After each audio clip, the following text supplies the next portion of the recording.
We'll take a look. We'll see if that happens. Otherwise, it's a pass.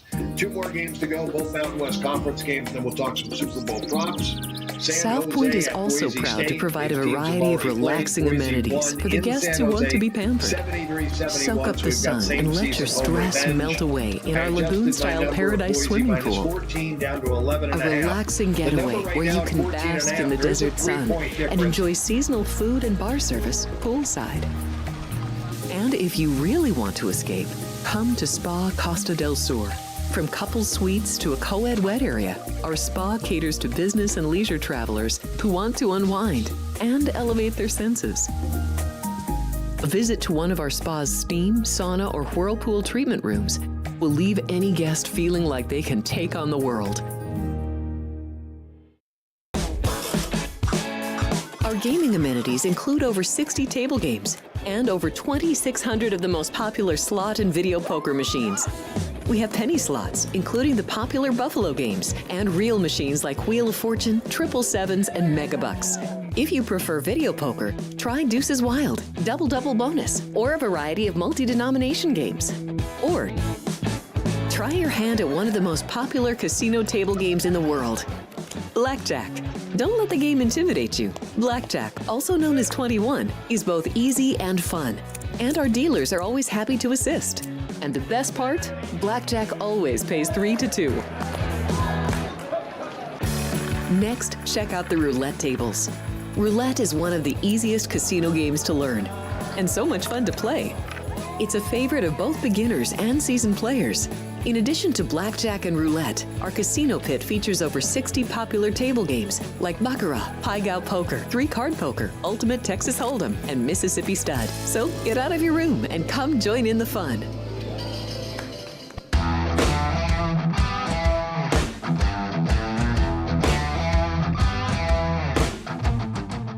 Welcome in. It is Sports by the Book Football Frenzy. I'm Jeff Parles. Happy to be with you. Oh, man. There's a football game on Sunday. Really? Wow. That's news to us. No, I'm kidding here. What time? Super Bowl 59 coming your way. Almost 48 hours from now. 49 and a half hours from now, they'll be kicking off in New Orleans. I'm Jeff Parles. Alongside me for one last time on a Football Frenzy before this show transforms into Free Throw Friday. That's right. Chris Andrews, directly to my right. By the way, if you're watching us for the first time on a new set, this is our new set. It's our new set. New set. Keith Lyle's going to be dealing $15 or $10 blackjack. Well, we could use Vinny. I mean, I don't want 40 years. I don't want to bother Vinny. I don't know where Keith is. I'm going to tell you right now. Let him bring the deck. I'll bring a stick of dice, and we'll have a great time. I was going to say also it'd be 3 to 2 here, just so you know. No doubt about that. Not sure. even. In the Jackets, of course, Vinny Magliulo, and to my left, professional handicapper Jeff Leglaw joins us here. Good to have you with us today here, Jeff. Thank you. Good to be here. Absolutely. So, guys, of course, Jeff is the Jeff to my left. Jeff Parles here. Jeff too. I'm Jeff too, but Jeff to my left, of course, professional handicapper. Jeff, you've been around for a while doing this, and we'll get into some props with you in a second. I just want to real quick here, and we'll do this throughout the 2 hours. Guys, dime line, as we know. Yeah. Best money line prices in Nevada, and still, our friends over at the Superbook have now tied you for the best number period on do a good job on over Kansas City. But listen, did you walk through the pit? I mean, oh my that's goodness. what we do at the South Point. I mean it's always like that. Well, forget the pit. Just walk in the parking lot. The free parking lot. The free parking lot as well. But guys, right now, minus 110 on Kansas City, even money on the Eagles. Yeah. Chiefs laying 1. That's come to the counter, bet $1.05, minus 105 at the counter. With the total, we were down to 48 and a half now, fellas. Yeah, down to 48 and a half. Moved that last night, I guess. Yep, last night on that. We'll break it down. Don't worry, Jimmy will be here as well. Mm-hmm. Jimmy will stop in at 3 o'clock. The only problem is Jimmy might have a problem today. He's not going to be able to stand anymore. Oh, I know. Yeah. Everything's lowered to the ground now, so we'll see. He might squat. Hey, look. Jimmy's short enough. Catchers. He might be able to. Give him a catcher's mask. And I'll tell you this. there's no one that is better with the red light on than Jimmy Vaccaro. So no worries about that. Or items that can be bet. What is the biggest change you would say? Well, I mean, since these other books have come in and it's gone around the country, you have such an assortment of everything, and everything is put in that you have what I think is just too much. And it takes a while to actually find a prop that you actually want to play. So, the meat and potatoes of, like Mahomes' rushing yards, passing yards, will he throw an interception, those type of things. And now there's, how many yards will he get in the first quarter, second quarter, third quarter, fourth quarter? His first pass in the first quarter, second quarter, third quarter, fourth quarter be complete or incomplete. And before you're said and done, I mean, there's so many things that it's hard to find a lot of the things that you actually want to play. I think we've cut ours down, or we have, I mean, we still have plenty. We have 300 props, but That's all? but some of the things like Jeff's talked about, we just don't go there. I don't think that's really for the mass market. We have every player you just mentioned. We have their passing yards, rushing yards, first pass of the day, whether it's most likely first quarter, and those kind of things. But some of these things, they are just a little too esoteric. We're just, even a professional guy like Jeff Whitelaw saying it's too much. What do you think the average guy says? I mean, Jeff's made this his life. And we're talking about ma and pop coming in, and they just don't want to bet that. It could be overbearing, and the other part is, from your staff standpoint. Look, here's the other thing too. You have to pay attention to, what's been bet previously. You just don't put something up for the sake of putting it up. If it's something, there were bets, right, Chris, that we looked at, and my gosh, we really didn't get any play or too much play on these particular ones. So you just try to fine tune them, too. So to Jeff and Chris's point, there can be overkill. Again, we talked about this last week. When you're crafting these, make them easy as easy as possible to set up, because the setup can be cumbersome. The administrative part of it, make them easy to grade and for people to get the results as well, so that it's not going to drag out. So, but look, if you can't find something in a 20 legal page packet and 300 plus bets, which today we went up with cross sport bets as well, then you just don't want to bet. So there's plenty to do. This is my 9th Super Bowl here. Here at some point. So the first 2 years we're kind of sort of feeling our way, fine-tuning, because the business is evolving. It's constantly evolving. So my first 2 years, we had a couple of props that were a little bit hit and miss. But I think for the last 6 or 7, we have a pretty standard menu, and it's worked out well for us. Good, yeah. Well, no, I'll just ask you this, Chris, because you mentioned this the last few years with Kansas City definitely helps the operation when you have the same team there now 3 consecutive years, the same matchup for the second time in 3 years. Yeah. And also, too, the totals are pretty darn similar over the last few years as well. Yeah, I mean, we opened this total 50. Right. But I think the last time they played, it was 48.5. That sounds right. Yeah, so I mean, 1.5 point difference. Of course, I think Philly's maybe a little more dynamic now that they had Saquon Barkley this year. Didn't have him 2 years ago. But a lot of the props. I mean, some we borrow them off ourselves and borrow them off some others, and we just try to put together a good menu. But by the time you get bet, our numbers are going to be way different than everybody else's. And just going through before the show, just the amount of movement you've had on a ton of these props. And we'll get through, we will get through as many as we can over the next 2 hours. Sure. But Jeff, I just want to ask you before we start looking at some props here, just how do you go about this? Obviously, with the menus as large as they are, obviously, I would imagine your process takes a nice while at this point. But what is your process from when the numbers come out to when you land on a certain prop bet for the Super Bowl?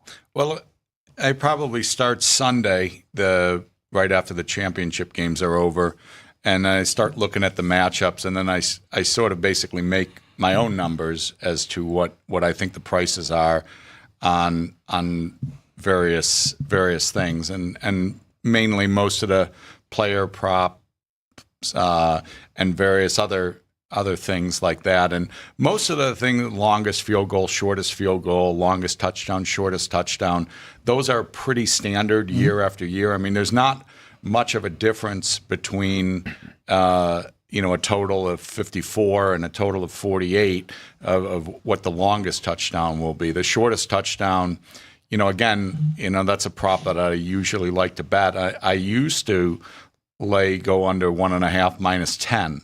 I think this year it's like minus under 1.5, like minus 70. So again, over the years, the props that the ones that are pretty strong, the numbers are corrected now. So now there's not much of an advantage to that, whereas 5 or 10 years ago there was. You mentioned that shortest touchdown real quick, 30-71, 30-72 on your prop sheet real quick. And Chris, you guys have gotten whacked pretty good on that one. Not as good as some of the other ones, but you are at minus 185 on the under 1.5. Yeah, but we did open at 80. Yeah, but look at the Jeff's team. Point, we learned too. I mean, you aren't going to lay minus 110 anymore on that prop. But I see some others that have moved, quite a bit. Well, so there's still some value out there. All I'll say is, Vinny, also too, like, knowing the teams in the game is important. There's no one better of getting down to the 1 yard line than the Philadelphia Eagles. Sure. And we know what's going to happen when the ball gets on the 1 yard line. Right. Also, I guess it's almost correlated. Not almost, it is correlated. Jalen Hurts anytime touchdown. And do you think this game will have a touchdown of 1 yard? Well, you go to school, like Chrissy said. You have to learn to it. And a great barometer for that learning curve is Jeff, frankly, not just because he's sitting here, but you want that opinion. You want to.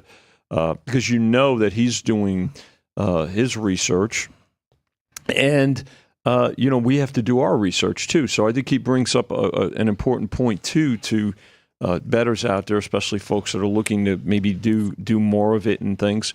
Do your homework and make your own numbers, right? Formulate your own opinions because it's your money that you're putting up. And then, of course, you bet accordingly. And the other thing, Jeff, I know we'll get into this too. Is that you don't? It's not. I think there's a perception out there, and I think it's a misperception sometimes that Jeff will only bet when the numbers come up too, because of these adjustments over the years. You may wait a little bit too to see how those numbers move as well. If you want to just kind of elaborate on that a little bit, right? Well, I mean, there's things historically that I have bet. Will there be 3 straight scores? That used to get bet down to like $1.40 or $1.45. Yeah. Now it opened like 60, 65. We opened 60. Where again, you could go back and you could look at your sheets, and I do look at Super Bowl sheets. I probably save like the Westgate sheet from year after year because they have basically the same format year after year, and they just change it around.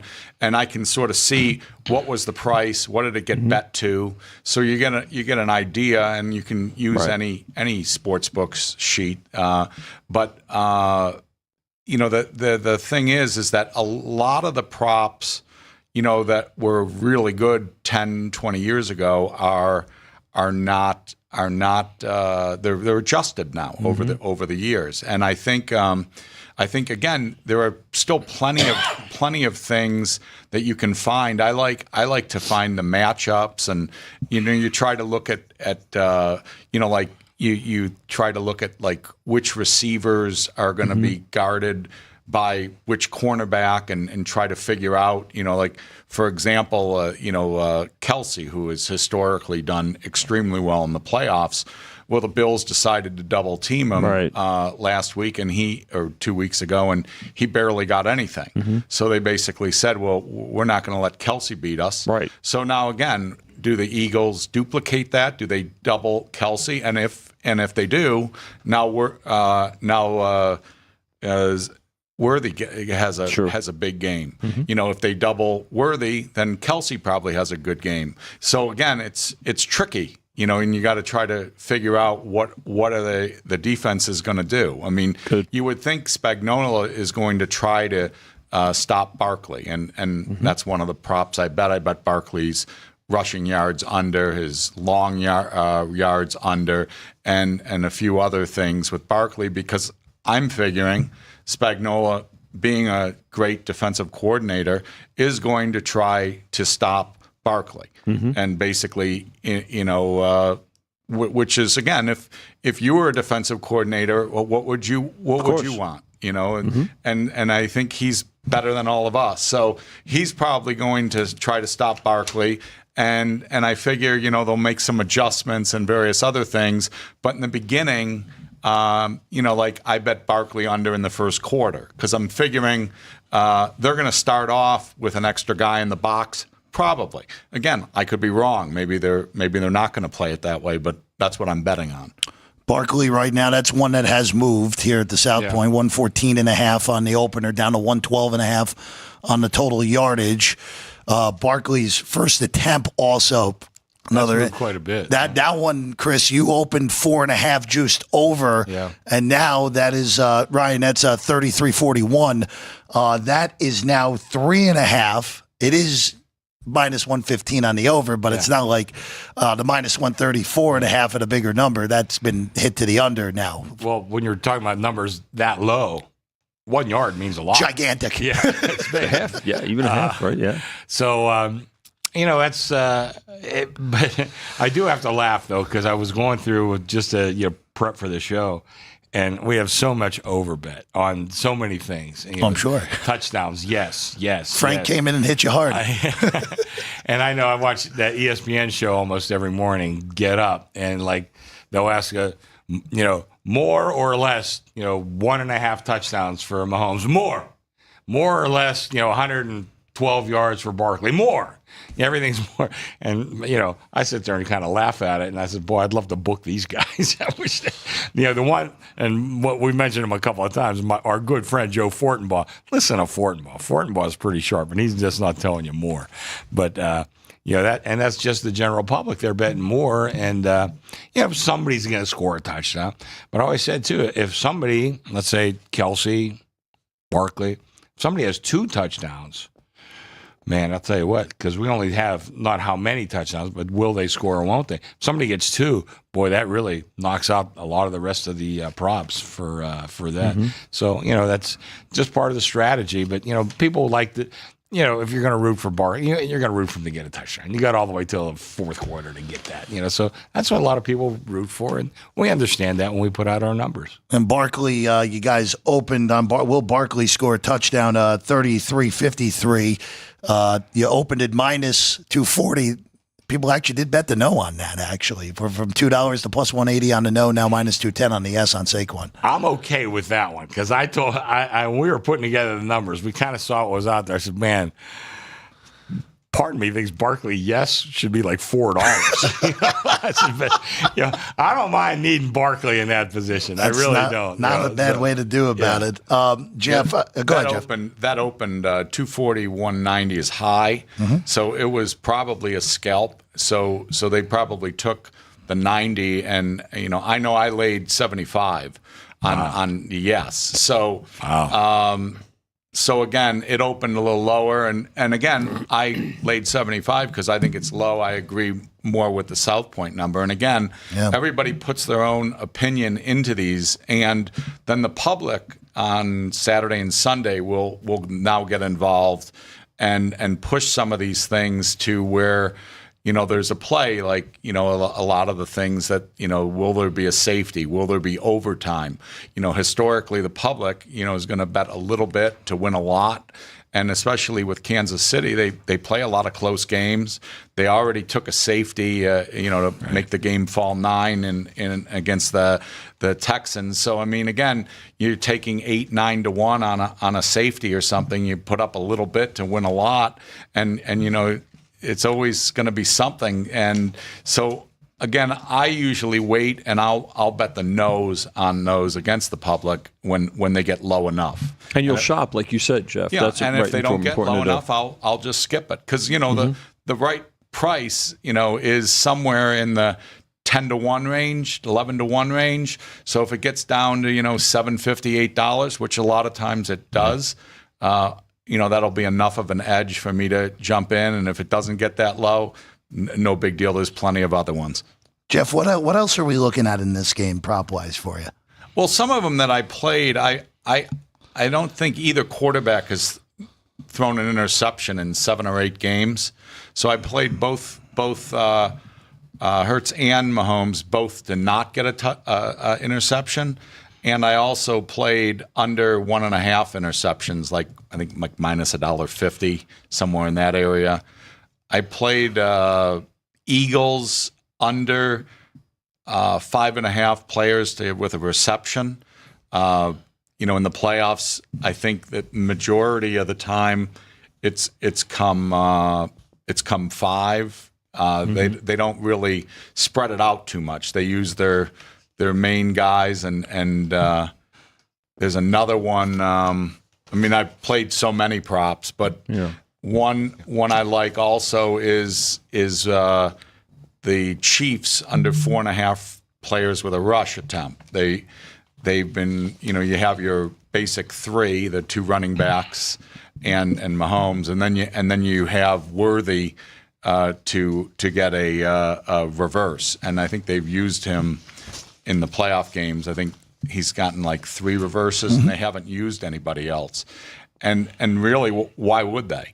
I mean, you got arguably the fastest guy in the NFL. So if they're going to run a reverse, they figure to give it to a guy that has the blazing speed. Now Reed has 2 weeks, and they could decide, to give it to somebody else to try to fool the Eagles. But again, I'm just betting the odds. On that's Brian's got Brian's got that on the screen right now. 4.5 just under on how many different Chiefs will record a rush. Philadelphia, with that one, Chris, was one you had to move the number from 4.5 down to 3.5, and now it's laying a quarter on the under 3.5. And I hope it doesn't come 4. That would be a bad number. I don't want that. I didn't, Vinny. I'm sorry. I didn't even say anything on this one. Somebody jinxing something. I didn't even tell. Vinny's convinced I love when they get middled, which is not true. He loves the M word. I'm a company man. No, you're not. I don't know what to do. Hey, at least I didn't. Take care of your company. At At least I didn't break a you. monitor there, Vinny. At least I didn't do that. The Eagles haven't run a reverse in the playoffs, and Gainwell has a concussion, so it is possible. Again, if Gainwell doesn't play, that you would basically just have Hurts and Barkley running, and then maybe they would bring in maybe Shipley if Shipley, spell potentially. Shipley had a good game when he came to mop up in the blowout. So they might bring him in to substitute, and get Barkley a little rest if Gainwell doesn't play. I don't believe he's cleared concussion protocol as of yet, or is it? As of right now, I think he is on track to play. Okay. As of right now, as of 3 minutes ago, actually, Gainwell set for Super Bowl. Oh, there good. you go. Okay, well, there you go. So he'll probably get 2 to 4 carries. Again, approximately in that area, and then Barkley will get his 20 to 24. And then Hurts. You'll get Hurts with around 9, and then will they run a reverse to AJ Brown or somebody else? Maybe not. I mean, that's basically what you're betting on. If you bet over, you're betting on a reverse, and if you bet under, then there wouldn't be. And I haven't run a reverse yet, right. Although the 4.5 is probably going to be real hard to get over. No. They'd have to run 2 reverses. Yeah, that would almost it'd be hard to get to 5. I mean, 5 would that would almost mean that Hurts has to exit the game and your boy Kenny Pickett ends up in the game, Chris. That would almost be the scenario I for don't that. even want to see that. I don't think many people do, Chris. Right now I need Kansas City, but I don't want to. Let's play this game. The Chief one's interesting on the rushes because Samaje Perine has been used, but not in the run game. That's what makes that one such an interesting one. It's almost like if you can find Perine over a half a rush, I think I'd rather, like, if you're going to take a shot in the dark, rather have that than go over the 4.5. He hasn't gotten any rushes. I know he hasn't had a rush in a month. Yeah, and again, you would think maybe they would use him in a short yardage, possibly, but they have that's again where that they have, and not recently, but they've lined Kelsey up underneath the center once in a while, and he'll just sneak it. But again, Reed with 2 weeks, it only takes one carry to put that over. Sure. Even on a short, maybe on a punt, even right on a special team. So could you imagine? I'm just everything's in play. Well, that would the fake punt would bring in the over 2.5 2.5 players with an attempted pass, which I know if it's I know a pass, the under has gotten hit pretty good on that. If it's a pass. Yeah, if it's a pass. Right. Exactly. That's the 31-27. You opened over 2.5 plus 175. You're up to plus 210 on the over on that one. The under's up to minus 250. Everything we're talking about, that's what makes the Super Bowl so unique, is that every play is impacting a price in some way or another. So that's what's really what's amazing about it, and what makes it special. And that's why with your, when oftentimes people say, what if you have a couple of $100 to wager, right? If you put 100 on the game and you bet 5 props, you're in the game for the most part, in all likelihood, right from the opening kickoff to the final whistle, Jeff. Well, that prop that we were just talking about, at the South Point here, they have complete over completion. 2.5. Yep. Right. Whereas I believe almost everybody else has attempts. Correct. Yes, correct. So not only do you have to have the third person, but now you have to complete it on top of that. Makes it harder. And but again, it's a little different. Yeah. And and again, that's kudos to Chris to, instead of copying what everybody else has, put a little wrinkle into it and then adjust the price. And the price is basically in the ballpark. So it gets two-way action, and again, it's a little different. And again, that's one of those things that if there is barring an injury, which can always happen, but barring an injury, it's basically one play. Yep. It's not going to be. There's not going to be 4 halfback option. There's going to be. Could you imagine? So it's basically, you're betting on and you're taking odds. Will they one time try that play? Chris, can I get Saquon Barkley to throw 3 passes in the game at plus $1 million? You good with that? No. I don't think the plus could be higher.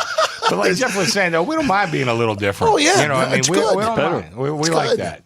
Just give guys, and I tell everybody, on various shows, go out and do your shopping. Oh, 100%. Listen, if you're going to bet 4 or 5 props for $10, you don't want to waste the gas money, But if you're going to be any kind of serious bettor, betting, $50 or $100 on whatever it is, 10 props, go do your shopping. Go and try to get the best price. No question. That's it's like anything else, and advocate that, and that's what makes you a better handicapper, and it's good for business because as people are shopping, they're going to certainly include this property in their shopping, and there's bound to be something that they find that they like. And it may not even be on the Super, maybe something else, maybe, all the other offerings that are there's only, 142 college basketball games tomorrow to get you ready to go? That's right.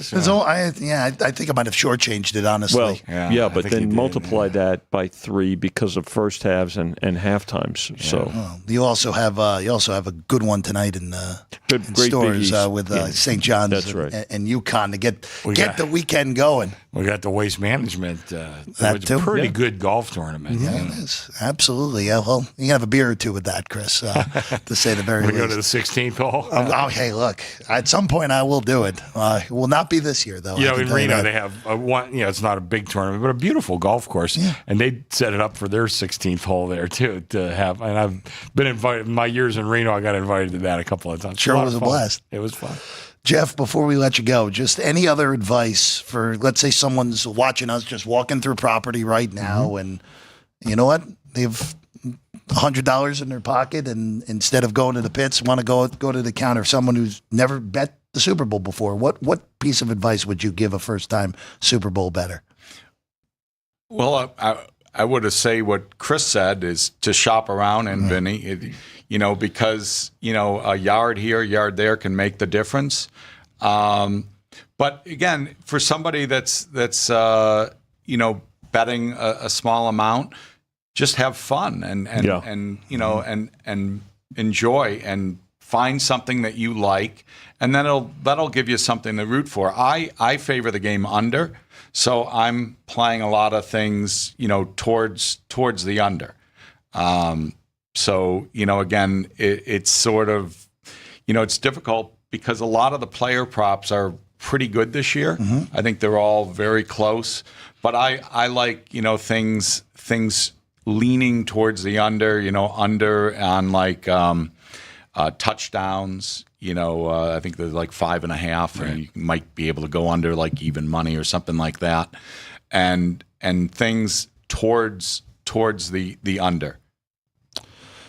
It's always the anti-Nicotero is always usually. Well, there's always somebody. Frank Nicotero is not a professional handicapper. Oh well, Jeff Whitelaw is. Oh, Jeff Whitelaw, I tell you? Yeah, it's a little bit of a difference. I have a just a point. Yeah, While please we go have ahead, Vinny. Jeff with us, absolutely. because it's a great opportunity, and again, you hear Chris and I and Jimmy talk often about getting respected opinions and things like that. And again, for people out there, they're probably wondering, well, how do you have somebody on the other side of the counter give it? Well, that's what makes our job better, and it makes you a better operator to have experienced and respected opinions.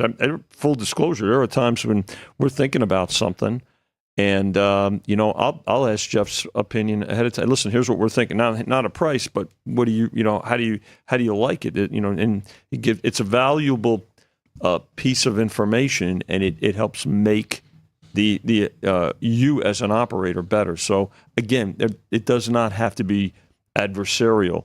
I think, is there anybody in the chat, by the way, Vince, that's got a question for Jeff while we have him here? Because somebody texted me a question for him. So why don't you do that first? Okay. Why don't you do that first? I'll do that one. Jeff, when it comes to statistical props, whether it's by team or by player, some places, again, the folks that shop, there may be the difference in the yardage, let's say. For you, and I guess it would depend on the exact prop, but is there a general rule or what you look for parameter-wise for a differential, if you will? So if South Point has a 3 to 5 yard difference on a particular statistical prop compared to, we talk about our friends at the Westgate, what is your philosophy on that? How do you approach that? Well, like if I had a play, like I would need, depending on the yardage, for example, Barkley, if I were going to play a middle on Barkley, I would probably need somewhere around 8 to 10 yards. Got it. Okay. But now on some of the smaller ones, like say maybe Noah Gray, who I think is like somewhere in the 13-yard area, I might be able to go 4 or 5 yards there, because there you go. He's not going to get he's going to get 0, 1, 2, maybe 3 receptions. So he's going to be in the area, of somewhere of like 5 to 20. So now I have a little bit more leeway, whereas Barkley could be anywhere from like 80 to 150, somewhere in that proximity. And then again, same thing as you get with some of the like.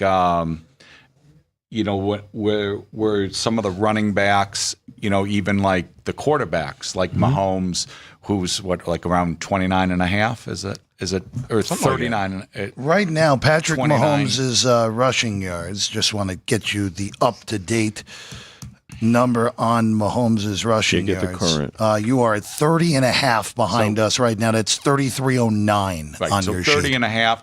So on there I would probably 4 or 5 yards, Right. And again, depending on juice. Sure. So there are things, Yep. if say they went to 30 and a half over. So now I can go under 30 and a half even money, and maybe somebody has 27 and a half. Now I can go over 27 and a half minus 10 and under 30 and a half even. Now you have a really good middle. So pay attention to the price, to the yards, and the juice as well, as you indicated, Jeff. Excellent. Good. Just Very good. first of all, I want to say before Jeff leaves us, Yeah. I want to say he's been a friend of ours Oh, God, yes. for what 30 some years, something like that, and he's been a very valuable source, No doubt. in our lives. And I got 2 books written, and I thank Jeff in both of them about the industry. He's been a valuable source for us. And One book we almost didn't get through. But I called him Jay in that book. I didn't want to tip anybody off. But yeah, that was a good story too. But We left a hell of a hotel. the nicest hotel room I ever had until we were sharing a room with various cockroaches. Oh, good. But we had to. It was another story. But anyway, Jeff's been a good friend, and it's not an adversarial relationship. Jeff's done very well, but he's done very well with us. And and when Jeff makes a bet, like on an opening number, I know to move the hell out of that number. But a lot of times Jeff's betting against the public, and I wound up, either way, I'm going to wind up rooting for him probably 75% of the time. Yep. Sometimes he's got a side that I don't want to win, but for the most part, maybe 75, 80% of the time, I need the same side he does. Well, and I just want to say this too, like, and you guys, the three of you have all mentioned it already. Just this is not supposed to be an adversarial relationship. He needs us. We need him. Correct. Like there are plenty of people on both sides that do not understand that concept when it is to me a no-brainer that it has to be the way that you all are explaining. We should have you speak to some of these outfits. You know what? You want to list? That's what I was about to say. I don't need to be added there. But I don't want to put. I think I've said it before. But Jeff showed me a ticket one time. He was betting. I think it was 30-1 at some future. 30-1. I want to say 30-1. They gave him 35 cents. Oh, wow. 35 cents. 35 cents. That's good. So they're sticking their neck out for $10. That's good. That's you can't even get a carton of eggs for that right now. Not anymore. I didn't take the bet, by the way. I would imagine you didn't. It would have been worth having it as a 40, souvenir, Jeff, though. 40 cents are good. It's a good souvenir. My Just to goodness. sum it up, it's real. Please. Listen, no good bookmaker wants any player to go bust, and no smart bettor wants a book to go bust. You need each other, and that's the best way to approach it. So, Jeff, we appreciate you coming in. Always love hearing different perspectives on this game, and your perspective is respected as anyone's, and we appreciate you coming in here Appreciate today. it. Jeff you for Whitelaw, having everyone. me. Absolutely. Anytime, absolutely. buddy. All right, we'll take a quick break. When we get back, we're going to go through some props. We're about 23 minutes away from Jimmy Vaccaro. It's going to be like midnight for the new year. Okay. We'll get it ready to go at the top he's of in the the hour. bullpen. He's warming up. Getting ready to go. We'll have Jimmy. We'll have props. We'll have thoughts on the game. We'll have everything. And please chat along with us here today. Roger's already in there. A lot of comments about the new desk. People like the new desk, which is a good thing. It's a very good thing. Well, that's good. We got plenty more to come. Sports by the Book, Football Frenzy here on a Friday before the Super Bowl.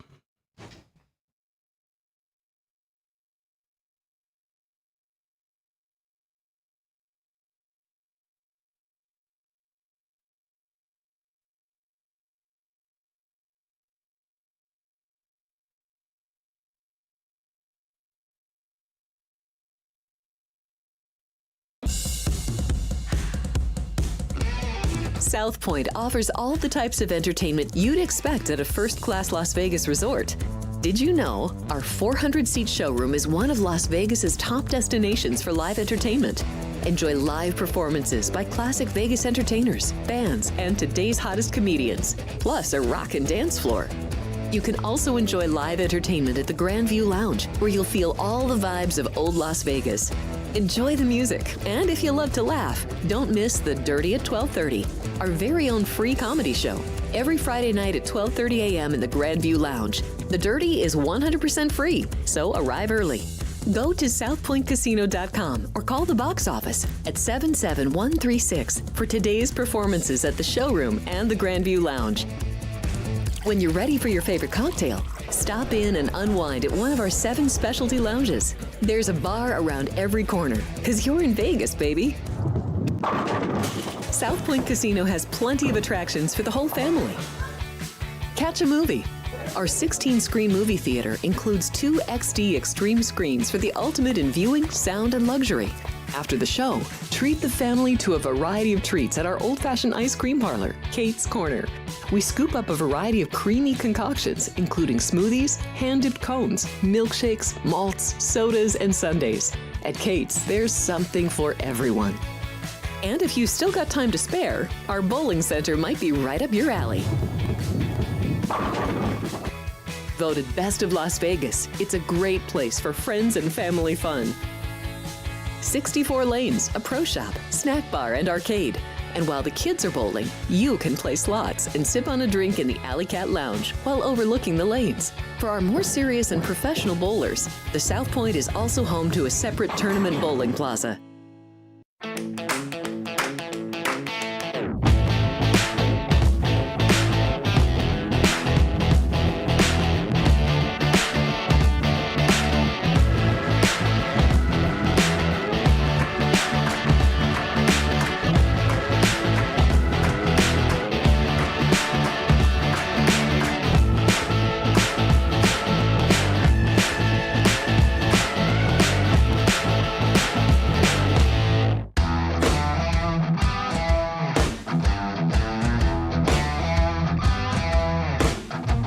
Welcome back in Football Frenzy on Sports by the Book. Getting you ready for the big game. We are nearing 48 hours from kick in the Big Easy for the Chiefs and the Eagles. Second time in 3 years for these teams. Chiefs looking to become the first team to win 3 consecutive Super Bowls. Eagles looking for their second in the last decade, which is pretty good because they had none before the last decade. They're a hell of an organization. They really are. They have been since Lurie's owned the club. And Howie Roseman has just done an outrageously good job building this team and going nowhere. You go back to when Andy Reid was a coach there, and they had Donovan McNabb. They were a contender every year. And just could never win the big game. It's so funny. It's so funny how things can just change on a dime. Narratives. Sure. Andy Reid could not win a big game in Philadelphia, and now Andy Reid, we look at him easily as a top 5 coach all time. Yeah. It is change on a dime. Yes, sir. Change on a dime, no doubt. Chris, before we get into a lot of these props, and we're going to get there, you only have almost 20 pages worth of props, but you have a story we want to get to real quick here. I've told a couple stories, about the Bears and then the Titans, and I had a couple others with with New England and Philadelphia. But this one, it's going to be in my new book. I'm working on the final edit right now, so this story will be in there when I go through a lot of those Super Bowl memories. This was, I want to say, 1993, and I was dating this one young lady, and the San Francisco Chronicle, which used to be one of the great papers in America. Gigantic, yeah. Yeah, and then they'd come out with a date book every Sunday, and they had the pink sheet, and you go through.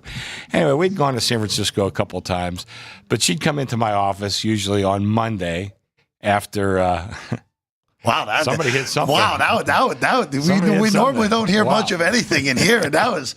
You'll hear a lot of that on Sunday. What a monster celebration just to our left. Wow. Anyway, so she'd come in my office on Monday, and we'd go through the date book and see if there's anything special we wanted to do in San Francisco. So as we're going through one day, I see John Mayall. Now, I know we got a lot of these young guys. All right, help us out here. John Mayall is the godfather of British blues. Okay. Eric Clapton got his start with John Mayall, Peter Green, a bunch of others who got their start. Names that, a lot of these are passed away now. But I love John Mayall. I love the blues. And it says, oh my God, look at Mayall. He's playing the night before the Super Bowl. I wish I could go, but obviously I can't. Now, the Super Bowl was way different back in 93. It's 30 years ago. Sure. We had maybe 3 pages of props, and it wasn't the same. Anyway, she didn't say anything. So this is about a month before the Super Bowl. Now here it is, Friday before the Super Bowl. She comes into my office, hands me. We had paper tickets back then. She hands, we're going to see Mayall. I said, what are you talking about? She goes, I got here's our flight. Oh no, on Saturday. Hang on. She goes, I'm going to fly down earlier in the day. She knew the hotel I like to stay in. She goes, I'll go register us in the hotel. I got our tickets waiting for us at will call. All you have to do is get a cab from the airport to the Fillmore, and we're going to see Mayall. And I got a car picking us up at 4:45 in the morning. We got a 6 o'clock flight back to Reno. You'll be in your office by 8 a.m. Okay. So I mean, how could I say no? I mean, that sounds pretty darn good on the surface. I mean, like I said, it was way different back then. So anyway, we go. Mayall's fantastic. I really think I had the prettiest girl in the whole room. I mean, everything was just great. We get back to the hotel. By the time, we're wound down, get to bed maybe 12:30-ish, something like that. And at 4:30 comes around quick. Yeah. 4:45, the car's coming for us, So we're chugging down coffee. Now, those of you who've been to the Bay Area, the fog was coming in. And we're getting there, and I mean, you could tell the fog is thick. And we're driving in. Cab driver saying, oh, you guys got a 6 a.m. flight. I don't know if we're going to let you fly out of here. And I'm thinking, would you shut up? I did not want to hear it. Yeah, so, I mean, we're getting, and I could see. Now we get to the airport. You get, oh, really? Oh, well, I don't know if we're going to let you fly out. That was pre-TSA too, right? Oh, yeah, this is 93. Yeah. So now. You could smoke on the plane. We get up to the gate, and then, boy, I hope they let us fly out here. And I'm thinking, oh, my God, will you please shut up? And I was starting to think, this is the gate agent. I'm starting to think, what are my options here? I could take a cab to San Jose because, the way the peninsula works, the fog is just there. I could take a cab to San Jose. I could take a cab to Oakland. But meanwhile, everybody's flying to Reno that day. I'm not sure I could get a flight. I might have to rent a car. Well, if I rent a car, it's going to be 5 or 6 hours because there's traffic going into Reno. And then I'm not going to get there till like noon. I'm thinking, oh, my God, you got to let me out of here. We got to let me out. We get on the plane. Again, we're sitting there on the tarmac. Boy, I hope they let us fly out of here. Oh, my God, please, no, please. Anyway, they let us fly. And we're in the air for about 10 minutes. And the captain comes on. He says, oh, folks, I guess you're all going to Reno. You want to bet on the Super Bowl and all that. You're very lucky. It's the only flight they've let out so far, and I don't think it's going to clear out for another 2 or 3 hours. Wow. Oh, my God. So anyway, that's my one story I want to tell. It came this close. Not that they would have fired me. I was an owner of the place at that It would have been a fun explanation. It would have been a one. fun explanation. Like I said, if they would have fired me, it would have cost them a fortune to do it. But still, you don't want that to happen. But that's wound up. It was really one of the great nights of my life. But the next morning was a little tedious. Wow. You got there. Which Super Bowl was that, by the way? That was Buffalo and Dallas. Was that the first or the second one? I can't remember. No, but it's the that was the second one. one. Yeah, So that was the 55-17 game? No, it was the first one because then they played in 94. 52-17. We wound up big. Everybody had Buffalo that day. Dallas 6.5 point favorite. Yeah, that was a big win for us. So everything worked out great. You didn't even need the Leon Lett touchdown that did not end up happening. You didn't even need it in that game. All right, let's go through some of these props. So let's start on the first page here, 30-47, 30-48. I'm just starting here because I know our friend Kaluch took a big whack on this one earlier in the week. And that's to note, will there be a safety or not, which is always a fun one. I don't think I've ever bet this prop. I don't think I ever will bet this prop in the Super Bowl. But, Chris, this is one of those props that Jeff Whitelaw brought up of, hey, there are people that come in here and see those giant numbers and be like, hey, I bet $10 here. If there's a safety in this game, I'm winning $75 on a $10 bet. Well, just one thing add to that, Please. point. Okay, when you go to the Super Bowl in East Rutherford with the Broncos in Seattle, the first score of the game at 60-1 was a safety, and it was we crushed. Vinny, wasn't it? It was 2 out of 3 Super Bowls because Brady did the same thing against the Giants the second time with the intentional grounding. Like what? Yeah, but that was the game's first score at 60-1. Yeah, that's a pretty good day if you have that. Yeah, so that was a. Who was the center for that Broncos team that snapped it over Peyton's head? And as soon as you saw the ball go in the air, you're like, there is no chance. That day, and I mean, you knew early, it started bad and got worse. 43-8. Yeah, that was the scorigami, by the way, 43-8. Yeah. But at least sometimes it's good to know early that you're in big trouble, and you knew right away. Well, you just make sure that you've got. Well, first of all, everybody stays to cash out anyway, but then you go get more help to cash out. That was bad. One that's been sliced in half that I actually, look, recency bias could play into this one. 30, 49, 30, 50, the next prop on the board, which has been sliced in half. And look, there's only been 2 overtime games in Super Bowl history. Yeah. We're playing the 59th one. Mm-hmm. One of them happened last year, as we know, and the other one was the 28-3 game. Those are the only 2 overtime games in the history of the Super Bowl. But, Chris, I kind of get the bettors on this one where you have a game that's lined 1. Yeah. It's designated to be a close game based off the points, but I get why bettors have come in and bet this one. And Kansas City, when was the last blowout they had? It's been a while. So they play 3 presidential administrations ago at this point. It was Obama. Yeah, that's Chrissy and I were talking yesterday. If you look at the Chiefs games this year, so 17 games, they obviously win 16 of them. I think 13 of them were 1-score games. I think 15 of them, if you had, and then 2 of them were like 9. Right. So they were within 1 score the majority of their games. And you say, well, that's still 1 score. 6, 7, 4. But still, the fact that, but you have to take into account the point spread here, which is basically a pick'em game. So. That's it's very viable, and I think that's the mindset of a lot of bettors, right, Chris? Yeah, and I can see why, and we have started to get some two-way action on that prop and also on the safety prop, so we are getting money back the other way. There are wise guys that come in and they see value in the know. And, obviously guys with some pretty deep pockets because you got to lay a pretty good chunk of change. And I think that'll surprise a lot of people, too, the fact that pros, it's not like they just take pluses or they just, they'll lay a big price if they think there's value to it. No question about it. Yeah, look, if they think the price should be minus $1,500 and the price is minus $900, they're going to bet it. That's $6 of value right there. You go. I know for the general public, losing a minus 900 would really hurt. Oh, yeah. But for sharp bettors, hey, look, public bet.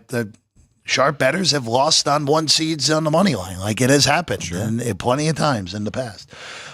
Chris, I don't want to really talk about this one for very long, but how's the action on the coin toss going? Early in the week, a guy come in, he bet me $5,000 on tails, and I remember he's a guy I know, and he says, my buddy back home wants to bet this. He goes, I don't know.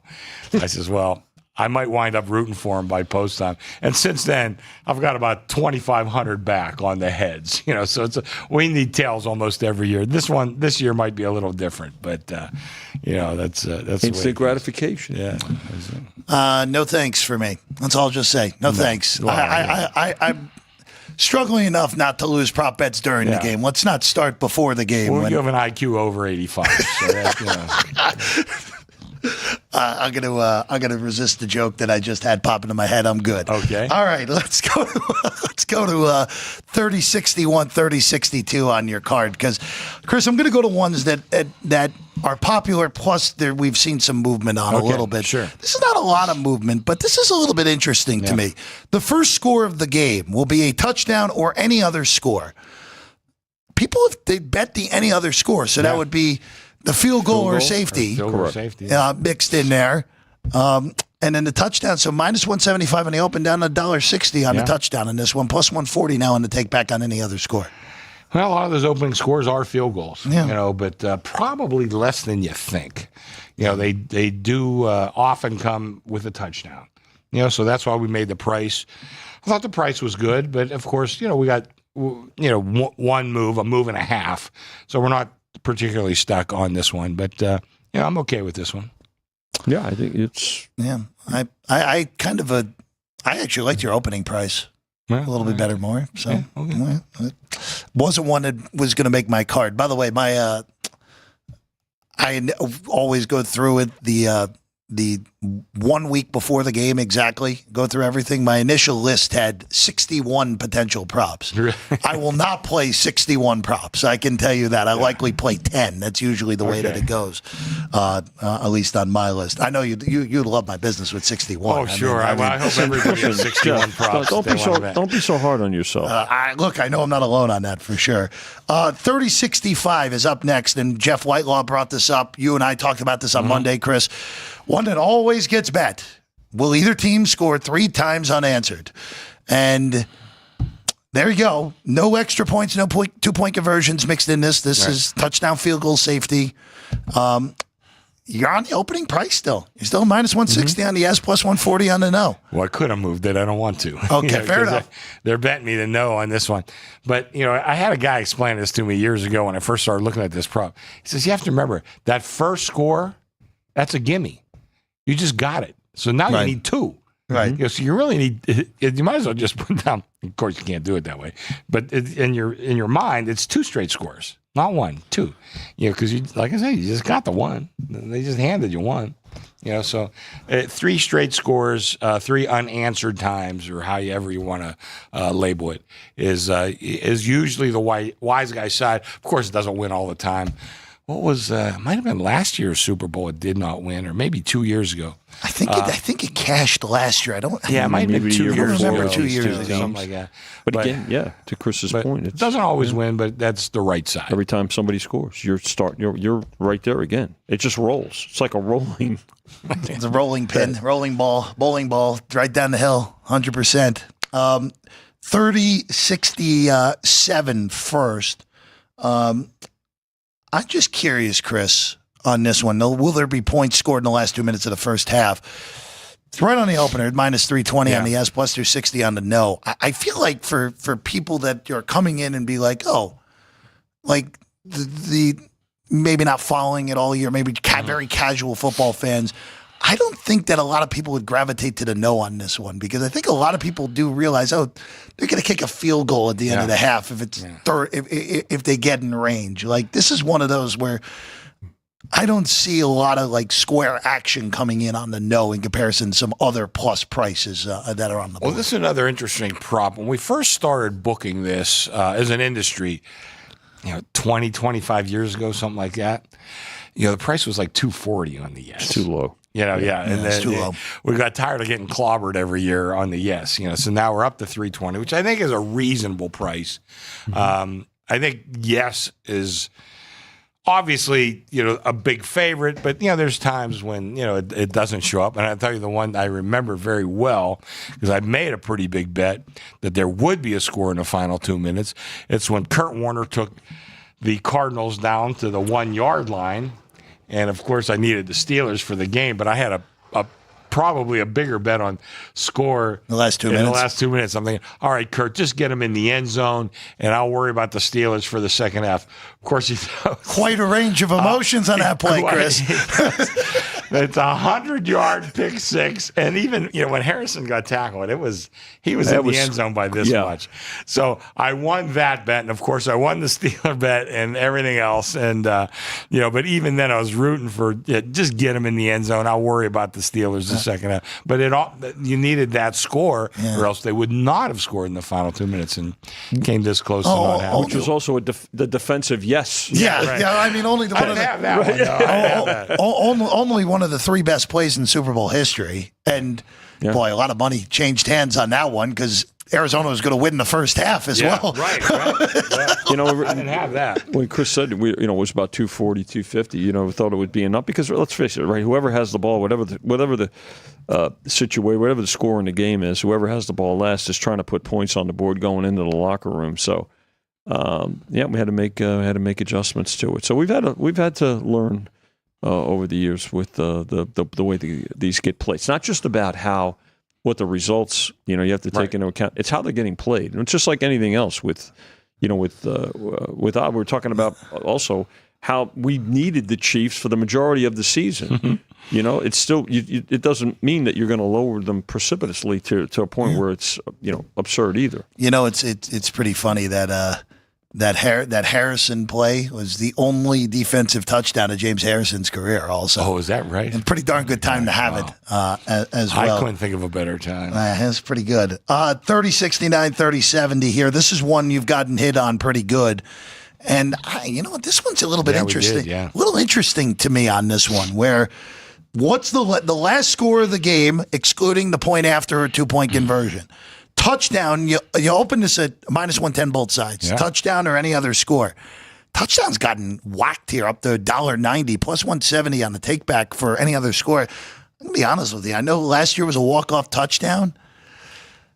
With this game being line 1, I'm not so sure about what the market did with this one, Chris.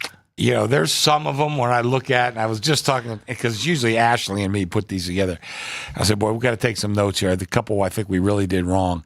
This is not one of them. Right. I thought Pick'em was a good number, and once we started getting bet on it, I'm thinking, okay, maybe we should be $1.20, $1.30. But it's up to $1.90? No Seriously? way, yeah. I think that's way too high. And, God knows we might lose, we might win. It's a football game, for God's sake. Pretty good decision for a prop. It is a pretty good decision for a prop, but I'm okay with what we need in this one. I think there's a pretty good chance field goal ends is the final score. Bucker kicks a field goal, or Elliott kicks a field goal at the end of the game. Doesn't have to be the last play of the game. I mean, just the last score. Yeah. Or we could get Kansas City intentionally taking a safety to end the game again. That's been known to happen, too. Too soon, Jeff. Oh yeah, you did get middled on that one. Sorry, Vinny. I didn't even remember. Sorry. There we My go. bad on that one. Not for the Texans bettors that day on the final number. All right, real quick on 30-71, 30-72. We talked about this with Jeff Whitelaw, but the shortest touchdown is always another popular one. Mm-hmm. Look, this is just one of those where you have the kings of the 1 yard touchdown playing in this game. Yeah. we book this every Sunday and Monday night, and it's usually $1.40. Right. And that's about the right. But we don't have Philly involved in every game, so I think 80 is where we open it. We're at 85 now, and that's just one little pop, so we're okay there. Going to this one I just will bring up because it was a number change from where you opened. 30-73, 30-74. Longest touchdown of the game will be. You open 39.5 yards. You're down to 38.5 yards. Yeah. And look, that just goes under the category of every yard couldn't matter here. But I don't know. I thought your 39.5 was pretty good. Will there be a 40-yard touchdown in the game or not? Right. Mm-hmm. Again, I thought it was a decent opener. So they bet us otherwise, and one of the many we're going to need it's probably about 297 of the 300. We're going to need some sort of decision on. We'll have some needs. 30-83 we'll do next. 30-83. 30-84. Will either team win the game by exactly 3 points? Now, again, last time these teams played in the Super Bowl was 38-35. I'm not a mathematician, but that was a 3-point game. Yeah. Last year. Right. Last year was also a 3-point game as well, with Kansas City beating San Francisco with the overtime walk-off touchdown.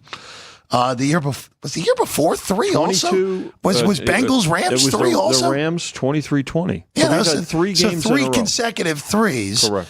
The odds are not in your favor on that, but even so, to get to a fourth, plus 550 open, plus 375 on the yes now, Chris.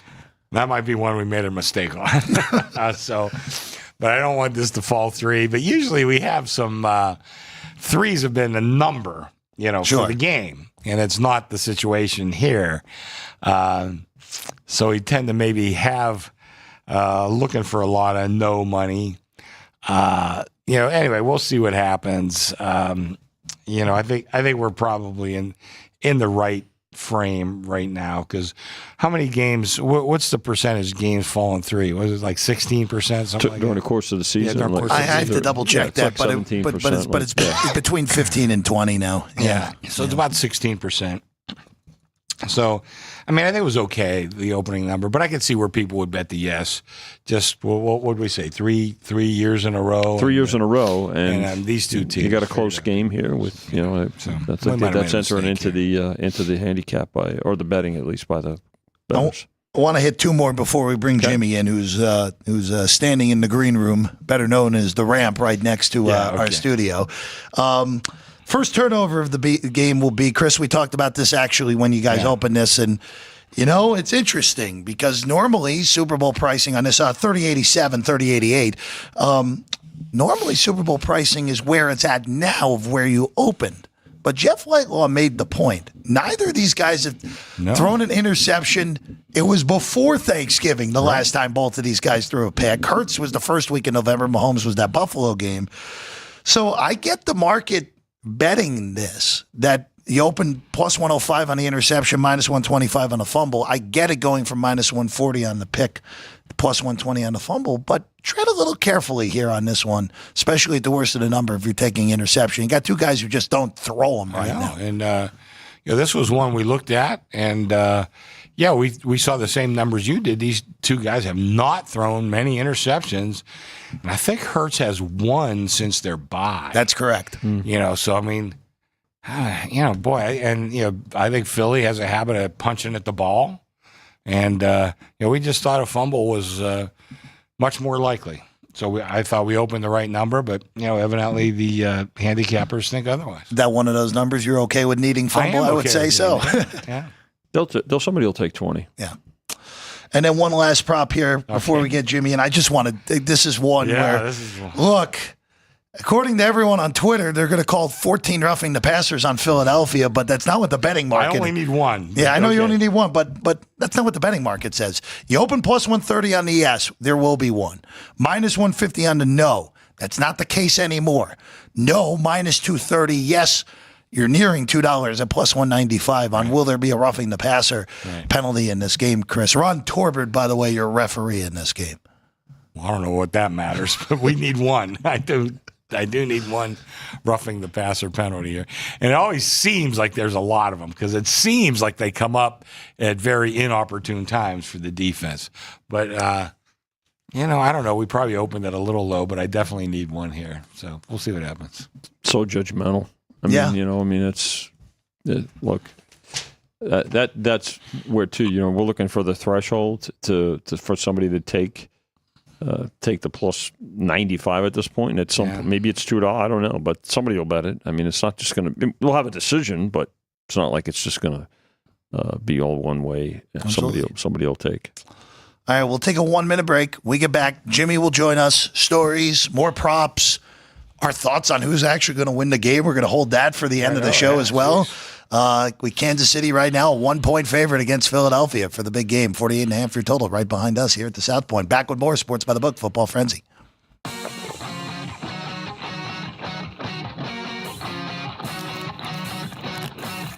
Once you've satisfied your hunger, get ready for more of the hottest casino games in Vegas. Our 24-hour, 30-table non-smoking poker room proudly hosts all the most popular poker games with a variety of betting limits. Visit the poker room for a schedule of daily tournaments. Whether you're going to hold 'em or fold 'em, the best place for poker is at South Point Casino. You'll notice that our craps tables are usually the loudest in the casino. If you've never played, join one of our free craps lessons to find out what makes this game so exciting. Check with the craps dealer for schedules and give it a roll. Bingo is also an exciting way to spend your time. We offer 7 sessions of bingo every day. Bingo! And each session includes a cash ball jackpot, 12 bingo games, a progressive double action game, and a $10,000 bonus coverall. Electronic units are available. If you haven't played bingo with us, give it a try today. Guests can also get in on the action at our one-of-a-kind race and sports books. 2 separate rooms designed to maximize your experience and comfort. Our sports book, with over 400 seats, puts you right in the middle of the action, 24 hours a day. The friendly ticket writers are happy to help, and it's conveniently located next to the famous Del Mar Deli, where you'll find supersized portions of delicious deli items like roast beef, pastrami, and Reuben sandwiches, or soups, salads, and pizza. Plus spectacular desserts fit for a king. And right next door is the Racebook. Over 150 seats, each with its own TV screen. There are 16 interactive player terminals, so you can bet right from your seat. If you're celebrating a special occasion or just love fine dining, you're in the right place. Come experience the crown jewel of South Point restaurants, Michael's Gourmet Room. Welcome. With over 600 different types of wines and magnificent dishes prepared tableside, you'll revel in the rich classic Vegas decor and the best black tie service in the world. This intimate gourmet room has earned accolades galore. Come to Michael's Gourmet Room for an unforgettable dining experience. Another famous restaurant is the Silverado Steakhouse, where you'll find the charm and service that discerning patrons require. From top quality steaks and chops to fresh seafood and desserts, you'll love the award-winning wine list and menu at Silverado Steakhouse. Steak lovers have even more options with primarily prime rib. Catering to hearty appetites, the menu features a variety of flavorful prime rib cuts, dry-aged to ensure tenderness, and then seasoned and slowly roasted. Although prime rib is our specialty, it's not the only thing on the menu. There's something for everyone. And if you're craving a taste of Italy, come experience delicious Italian cuisine and the attentive service at Don Vito's. Our culinary team starts with the freshest ingredients and transforms them into traditional favorites. And don't forget Italian desserts. Don Vito's. Savor the taste of Italy. Finally, if sushi is more your style, join us at the popular Zenshin Asian restaurant and sushi bar, where we're serving up the freshest sashimi, nigiri, and sushi rolls. And beyond the sushi, an exciting contemporary Asian cuisine menu. Plus a variety of specialty drinks, Japanese and domestic beer, wine, and sake. Balance your hunger with Zenshin.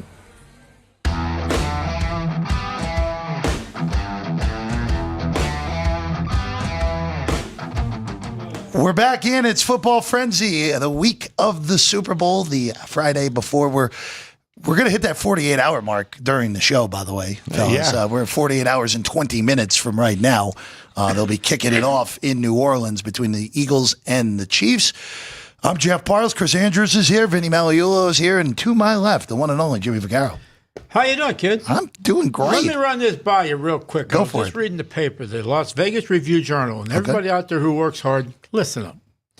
There's a big headline. It says, how much it costs to buy a house in Las Vegas? Average price. You ready? $482,000. Wait, here's the best part.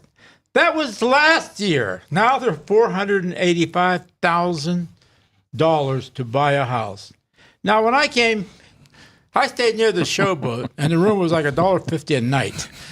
I stayed there for about a month and a half. I could have bought 1,000 houses and give them away. Now, one more thing. I'm from a little town called Trafford, Pennsylvania, about 20 miles east of Pittsburgh, okay? I could buy every house in Trafford if I'd had the $485,000. So I know it doesn't affect you because I heard your house was like $650,000. Not that He can't even say it. Look, no, did you're you not see that. You're not that far off, Jimmy. You're not that far off. Jimmy, how many houses are going to be? How many Super Bowl bets will be in that house range? What? How many Super Bowl bets will be in that house range? I don't know. Help me out. There'll be quite a few, I think, by the time we get to kickoff. There are people out there, they're like, we're building a new section in Las Vegas, Summerlin. I mean, they're going to, after they're all done, maybe 5,000 new houses that go clear up through the mountains or whatever. Okay, I'll be in Trafford. I ain't going to do anything. I bought my house in 2020. Your house was? I bought my house in 2020. Yeah. I've probably made... I'm trying to think of which. You had to probably doubled by now, honestly. It hasn't quite doubled. It's close, though. Probably about 75%. Yeah. It's, Good for you, kid. Yeah, 2020 was a great time to buy. It was, yeah. Well, I don't have a house. Well, no, we're in your house right now. This Jimmy. is your house, Jimmy. This is my house. Yeah, I don't go home. Because if I go home, it's the same thing if I'm here. So what the hell's the difference? All right, let's go. We're at the top of the stretch heading for the winning circle, right? It's going to be something. Let me run this by you, and I've said this a couple of people who I respect their money, their odds, their this, their everything. They understand Las Vegas. And what do you do with this number? Sometimes when we make a number, Chris, it's too good, and nobody can know what to do with this -1 on both sides. It's like, I always said I would want a 6 or a 7, even though obviously it could put out there some bad numbers, but at least you can maneuver. You can maneuver the money line. You can move the side. You can do this. There's nothing really here to do it. Now, doesn't mean we won't, write a lot of business, but it's just like a little harder when there's really, especially the wise guys. They haven't jumped in here because you jump in -1 or +1. What the hell's the difference? Well, that's what I said. If you miss one of these numbers, it's not that big a deal. You have to lay 1 instead of pick. It's not a disaster. Or conversely, you have to bet a game at pick instead of taking +1. You still want to make your bet if that's the side you want. Yeah. I would disagree with you on one thing though. I like the number to be around 4. That's a little tighter. 4s are key numbers, but they're not 3. They're not 7. You have some maneuverability around that 4. That to me is an ideal Super Bowl number. Well, I think what will happen here too, though, is you'll see more in game probably because of the basic pick'em number. And probably, let's face it, the props account, depending on the location, they can account for 65-70% of the overall handle. Mm-hmm. And maybe there's more action on the props too this year too. But I could see where this game, especially if it's close and it's going back and forth, I think you'll see a pretty significant interest on the in game. I think you hit it with anything that you can utilize, and the number comes out to the 4, 5, or 6, and you had bet the -1 or +1 earlier. You got to put yourself in some sort of position. Yeah. And who am I to tell people what to do with their money? But this game could go either way. It's like a tight situation. So if you got to a spot where you have 2 points going for you, I'd take it because the number is what it is. And the other thing is, obviously, you don't want to do nothing really like silly by putting something out there that you're getting the worst of it also. But you got to be careful here. And don't get me wrong, but you don't want to lose on Super Bowl Sunday if you're behind the counter. There's no doubt about that. We talk about it quite a bit, and this is an event game, so you don't. And knowing this, here we have this in 3 weeks after this, 4 weeks after this, you got the March Madness. Then it's dry for next 3 or 4 months after that. So you don't want to go into March Madness stuck. And I know Chris understands it, not that I'm pointing out that he'll be one of them, because I don't believe he will, but it's really a treacherous type of situation. Because there's really not much room to do anything. Well, I tell Michael, I said, there's no slam dunk. We've done well since I've been here. We've won every Super Bowl. We've done well on props. We've done all that. Mm-hmm. But none of this is a slam dunk. You could lose this game just like you could lose any Sunday afternoon game. Yeah. Help me out with this. I can only remember, but I can't really pin down the date, where we lost on Super Bowl. We lost, and it was like, now you're really climbing out of a hole, because you got something next. So it's a different ball game, and I keep trying to, not that I have to tell people what to do with their money, but just being in a situation, that's all you're looking for to do right now. I don't think you'd empty out on this game, to put it that way. I don't think there's no reason to empty out, because in some degree you can make a statement for either side. You could say why this or why this or why that. So this is going to be interesting, and obviously, yes, I think the props will get juiced up because there's really nothing else with the number here.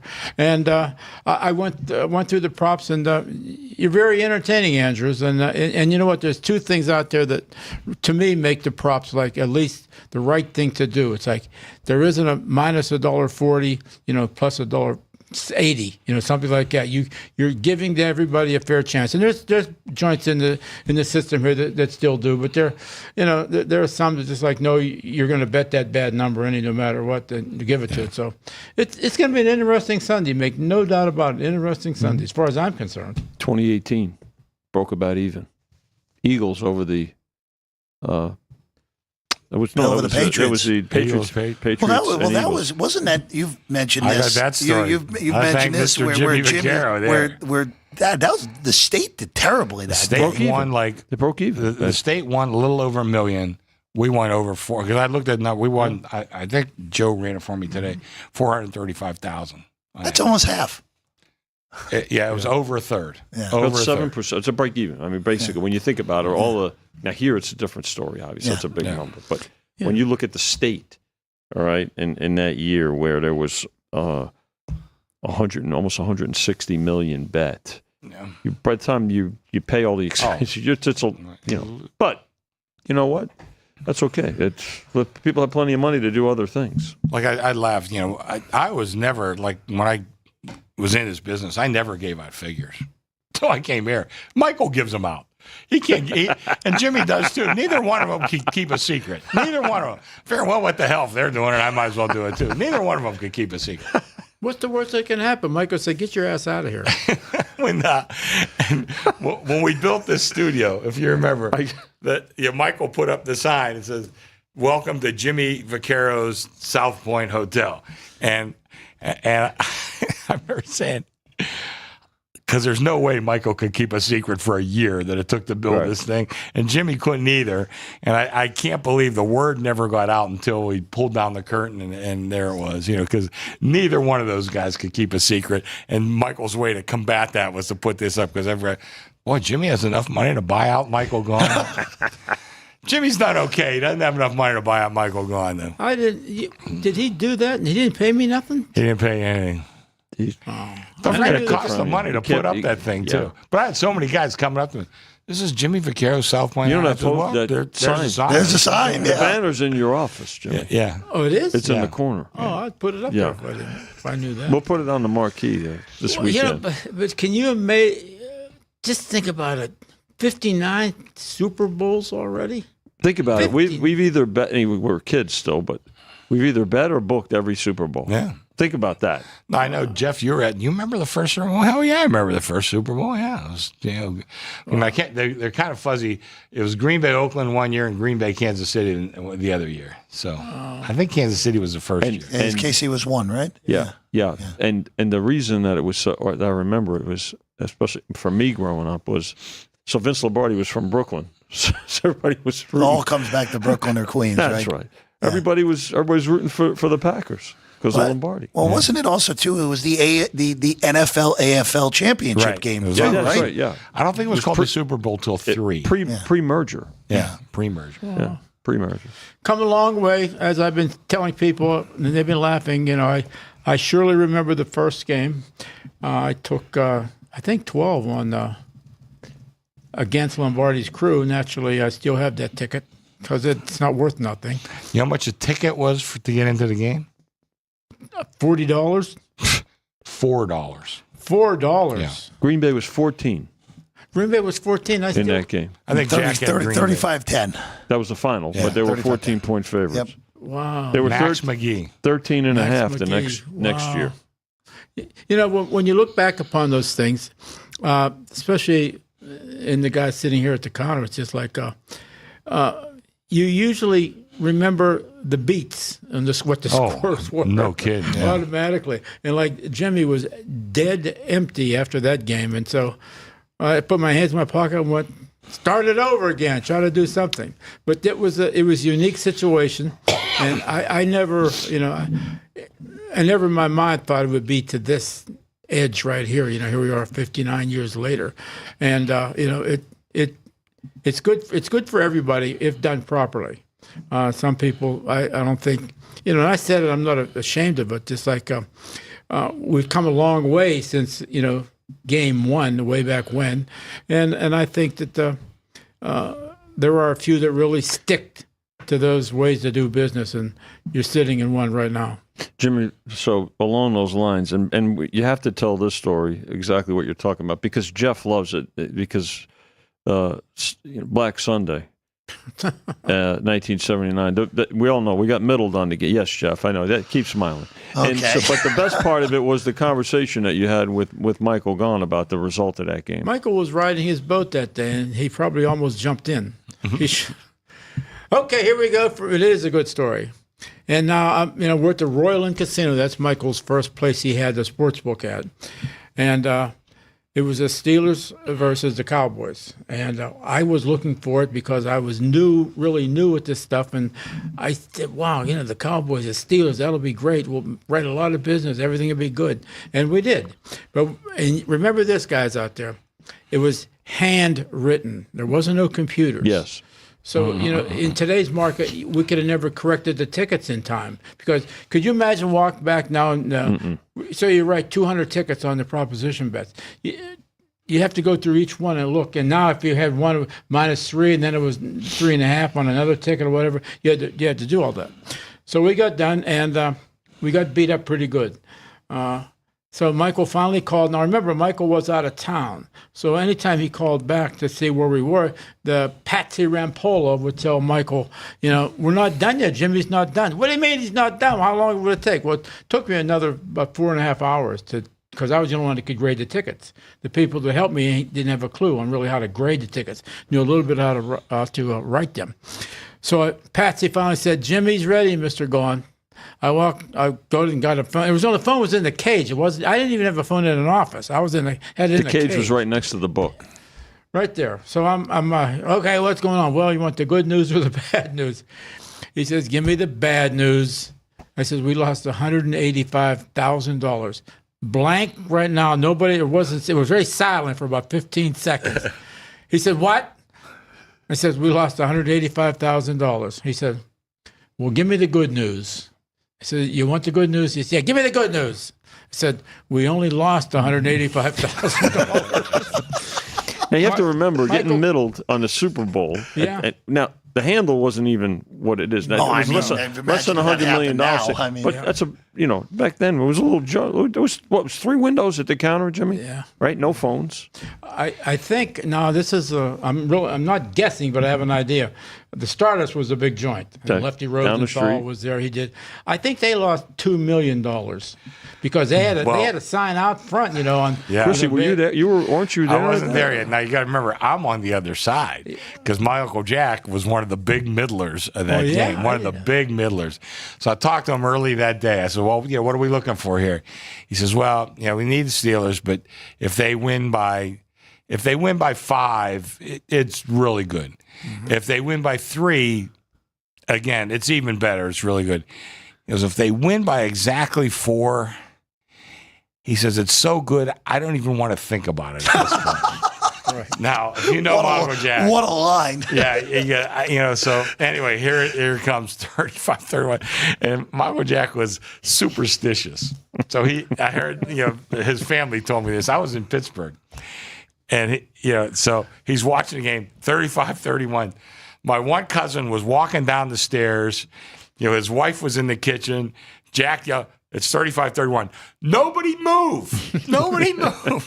Wow. Olivia had to listen to the rest of the game on the stairway. She wasn't allowed to come out. Lynn was in the kitchen. She wasn't allowed to look at what was happening. Nobody, and of course he won. And I got it. And he's told me, and my dear Uncle Jack's gone now, but he told me, he says he was out here kind of hustling. He says, "I was doing everything on a shoestring, really." He says, and that just made my life, that game. So Monster decision. who knows how much he won? Middle So on the just Super remember, Bowl. guys, I might even. No, go ahead. Just like, now Jack obviously had a place back there and he could maneuver, whatever. So it was perfect. Because out here, he kept, the number kept going to, it was like the 5.5. Well, I went to 5 in Pittsburgh. There was most of 4.5 elsewhere, Well, because he's from Pittsburgh. So he had a lot of outs in Pittsburgh. And Jack obviously knew exactly what he was doing. Mm-hmm. They were betting bad numbers, the public was, or whatever it was. They were betting bad numbers on the favorite and bad numbers on the dog. And you're right, if it fell anywhere close, obviously with that was the perfect thing. I remember walking to where I was living in my apartment, and I was walking down this, by the Stardust like this with my head down saying, what the hell was that all about? What am I going to do now? Well, don't forget, Jack had plenty of guys in Dallas, too. Yeah. He had guys in Texas. So he's laying 3. He's taking, 5 in Pittsburgh and 4.5 and elsewhere, Regional bias. And I remember, and I was with him when a couple guys, whoever it was, called him. And they said, "Hey, we put a," and he says, I could hear like his end of the conversation. Guys were asking him, "We put up an over and under how much you won on the game." He says, oh, okay. Well, what's the number? And I could hear the guy said 6 figures. Well, see, he goes, well, there's 6 figures. That's a wide range. And he said, well, we mean 100,000. He goes, 100,000? He says, I got a hot tip for you. Bet the over. Regional bias still exists today, Sure. right? But not to the extent. Not the extent of that. Now, though. if you talk to too much of an open market. Tom Cable in Borgata, great guy, yeah, Tom Cable, does a terrific job there in Atlantic City at Borgata. They're obviously there's more Eagles money there than anywhere else, right? Except outside of Philadelphia, but they're close to Philadelphia, so that region you'll see that. When we were and Jimmy was at the Mirage, I was at Caesars, and Chris was at Cal Neva. There were sometimes 2-point differences in Raider and 49er games. More than that, right, Chris? More than that. 3 a field goal sometimes. So but now because there's so much more available and people have resources to get down and do that, you won't see that as much. But there is still regional bias for sure. Jack came up to Reno, and we drove up to Lake Tahoe the year the Niners played the Bengals. Niners were about a 1-point favorite. Yep. I was with him. We went up to Tahoe. He took +4 for 100,000. I mean, that's a 3-point difference on a Super Bowl. A 3-point difference. Crazy. Yeah, and like I said, those are the kind of things you will never see again. You might see a point, 2 points, something like 1982. that. Yeah, that was. But when how I survived that first decade in Reno between the Niners and the Raiders. Oh my God, because they were always good. Oh, yeah, well the Raiders won and 2 was Super always Bowls, and it seemed like they were in every Super Bowl. Good Lord, I don't know how I made it. It took. I can't tell you how long it took, to get the tickets back because everybody had a winner. And then we always joke about one of the smart guys in this racket. Name was Sam Brown, and he knew everything about which ways these games were going to move. And he would bet, and 80% of his bets was on the middle. He kept a little bit for a side, but then he had never minimum more than 2 or 3 points on the game. So he walked into the Royal Inn that afternoon, and I could see him, and he could see me. As he was ready to go through the door, he stopped and backed up. He had 2 tickets in his hands, and he hollers. He said, "Jimmy, which one should I cash first?" So you're talking about going to Harvard and understanding what the hell was going on. Yeah. There was right there. I said, "That's insane. You can't let this ever happen again." But I got bashed in like everybody else did. You're up to date, kid. Jimmy, it's always a pleasure. It's always a pleasure. I know that this week is amazing for all of us, but it is. I mean, it's pretty amazing, like you said, that everyone on this desk except for me is either bet or booked all of these games. Every one of them, which is pretty amazing. We do accept tips. Talk to McCormick. I remember one guy one time. Thank you, told me, Jimmy Vaccaro, everybody, the best. One guy one time he goes, "Oh, this is like your Super Bowl, isn't it?" I think so. Just like. So, wow, I didn't realize what I was saying. Yeah. The last story Jimmy told, my brain immediately after Jimmy's done telling it goes to the game that ended in the tie that was taken the half point on the pick game. That is still, Chris, you have hundreds of amazing stories. I still think that is my favorite one of all time. I mean, and the fact that I was right there. Like I said, if somebody told you, they'd say, "What? No, come on! How could that happen?" I was there. I was there. What the half point for the push? Off a pick, and the game landed a tie. It's just unbelievable. All right, let's look at some more props. We'll get our exact thoughts on what we think will happen in the game. I'll have mine also. We'll have them through the weekend. Alex and I are here both tomorrow and Sunday. We have, by the way, I had a math error before. There are 154 college basketball games tomorrow. There you go. Yeah, so it's you're only going over 300 teams in action tomorrow. So I don't that's know what shirt I'm going to wear tomorrow. You have plenty of choices, Chris. By the way, it's Sunday. Everything's adjusted. Horse racing, every sport adjusts to the Super Bowl, and everything goes earlier. All the games on Sunday Sunday is not the worst place to watch this game. No, it's not. You got great. You're in the turf club and all that. You know. Almost all the college hoops games are at 2 Eastern, 11 a.m. Pacific on Super Bowl Sunday. All right, props. Ryan, let's start off Let's start off at 30. What did I text you? 30.99. We're going to start there. So, Chris, we've talked about this one. Well, the last 2 years, this did not win because 2 years ago, Jalen Hurts threw a Hail Mary that the prayer was not close to being answered. Right. And last year, the Chiefs walked it off with the touchdown. Will the last play of the game be a QB rush? Now, this is open -180. It's now -185 right. on the yes. Excludes or does include the kneel down. Yeah. Includes the kneel down. The fun one would be if this we ended up with Philly with a play from the 1 yard line with 1 second left, down by 4. That would be a fun one, right? That would be fun. That would be a fun one. They might bring in Kenny Pickett to take that one rush too. Could you imagine? Yeah. Could you imagine? Since I need Philly over the rushing attempts, the players, the rushing attempts. I would actually imagine that. Yeah. Oh, yeah. Will Kenny Pickett or Will Shipley scoring the game-winning touchdown in the Super Bowl? A scenario like that has millions riding on it. Yeah. It's the game. It could very well be the total. Probably would be the total in that circumstance. You've got how many props, like Chris just pointed out. Shortest touchdown would be on the line for that one, too. Props. Could be one of the most impactful plays in sports betting. If that happened, even if it was Kansas City, it would be a 4-point game from the 1 yard line. It impacts everything. Massive. Could you imagine? That'd be amazing. Speak it into existence, right? All right, let's go 3105, 3106. Well, this actually plays into exactly the scenario that I just had. Will the team that scores last win the game? Now, this is an interesting one to me because this is all a game flow question here, more so than anything to me. Are you going to get a close game like we have the last few years where, of course, Kansas City scored last the last 2 years. Yeah. The Rams scored last in the Super Bowl against the Bengals. I've wiped the Kansas City-Tampa game from my memory, so I don't even remember who scored last. But I love that game. I know you did. Kansas City scored last in their win against San Francisco. But this is an interesting one because there are arguments for the no on this where you got a team up double. I'll just say, let's say Philadelphia's up 10 with 3 minutes to go. Kansas City gets the ball back. They kick a field goal to go down 7. They don't recover the onside kick, and that's that. This is a very interesting one. I get why the bettors have taken the yes, but I think there is an argument for the no, depending on what you think your game flow is for this. Well, I opened at $2. We're up to $2.30, so I don't think I priced it all that wrong. No, they laid it.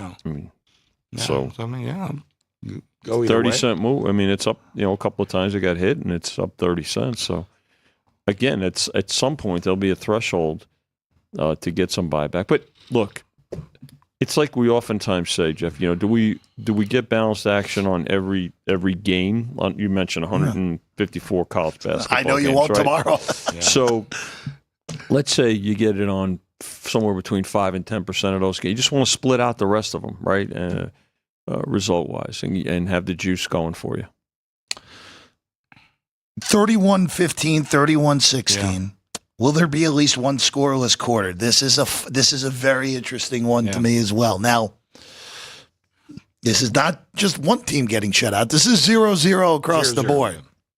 From $4, you're being able to get that to plus 335 on the yes, minus 420 on the no. This is an interesting one to me because there is an argument to be made. All right, you got two high-end defenses. Maybe you end up with that, but I don't really love this one on the yes. You do love this one on the yes? I don't. Yeah, I would steer clear of this one because.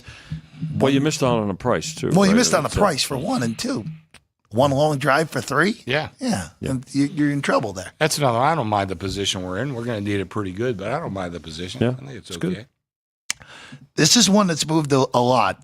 31-21. 31-22. Oh, I thought you were going to go 31-20. We can do that one first, too. Did you do that already? We haven't yet, actually. 31-19, 31-20. Score of the game. So these are kind of coupled together as well. Yeah, okay. So longest score of the game will be a touchdown or a field goal. Chris, minus 125 on the open on the touchdown. Right. Not the case anymore. Plus 120 on the touchdown now. Minus 140 on the field goal.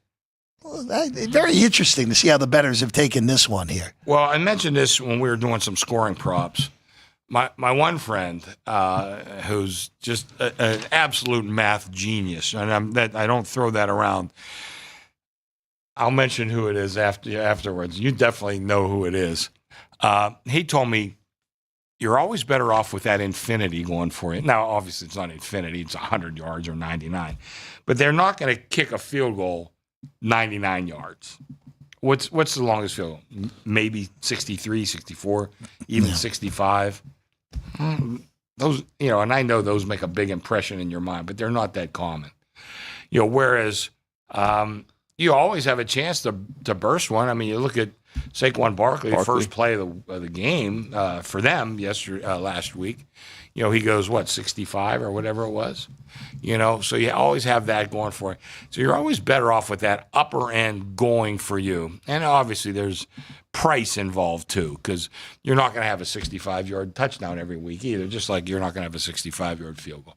But I felt comfortable with that opening number, and right now it looks like I'm going to need the touchdown. I would say barring something, a pretty big reversal at this point. The question is, so if you took plus 105 on the field goal, Yeah. do you take plus 120 now on the touchdown? I think you'd have to consider it. Right? Yeah. About it. That's something you think about. So now you have $200 invested. You're either going to win you're going to win $5, or you're going to win 20. You're going to show a plus. So You there's get a profit one way or another. okay. Yeah. So you get back 220, or you get back 205. Now the other one, Noto, is going to go to 31-21, 31-22. Yeah. This is these two props are so interesting to me. The way that the market has bet these, and it kind of just goes. This goes back to exactly what you just said, Chris. Where I like your opening number significantly. Like makes more sense to me that it would be minus 180. So this is what will be more, the longest field goal made of the game or total points scored in the game. So you open minus 180 on the points, right, plus 160 on the field goal made. Now it's minus 135 on the total points and plus 115 on the field goal. I think minus 135 on the total points in the game is quite good. And now look, it's 48.5 on the total. They bet the under. Yeah, I know it's 48.5 even with the under, but okay, like. They'll bet the over. It's very rare that I know that kickers are amazing at this point, even though Elliott has had his struggles and Butker's not 100% healthy. I'm convinced of that. But 48, a game that opened 50, 48.5 on the total, like it's 50-yard field goals don't happen very often in the Super Bowl, even though they happened with both guys last year. Indoors, of course. Which is factored in, right? And I'm sure part of the handicap. But the fact of the matter is that they did bet it under. Now, will the public bet it over? Yes, I suspect that. We'll see plenty of public over money, but yeah, it's again. There's the place. I prefer having the theoretical infinity working for me. It's just seems to work out that way a lot. I can tell you that. Moving along here real quick. Boy, we have a lot of props, and I know Alex. we can't get. We only have another 20 minutes. Alex and I will go through a lot of them over the next 2 days as it is. Chris, we mentioned it with Jeff Whitelaw earlier, the pass completions for number of players to have a pass completion, 31-27, 31-28. The under has been bet from minus 200 to minus 250, plus 210 on the take back on the over. Remember, the key with this is completion. This is very important for everyone out there. Please read the props correctly. Oh, obviously. Yeah. Read please. And the stipulations. because I'm even guilty on this one too. Where when this first came out on the booklet, I just assumed it was attempts. No, it is completion. Yeah. Every book has some variation of this prop, whether it's attempts, completions, both.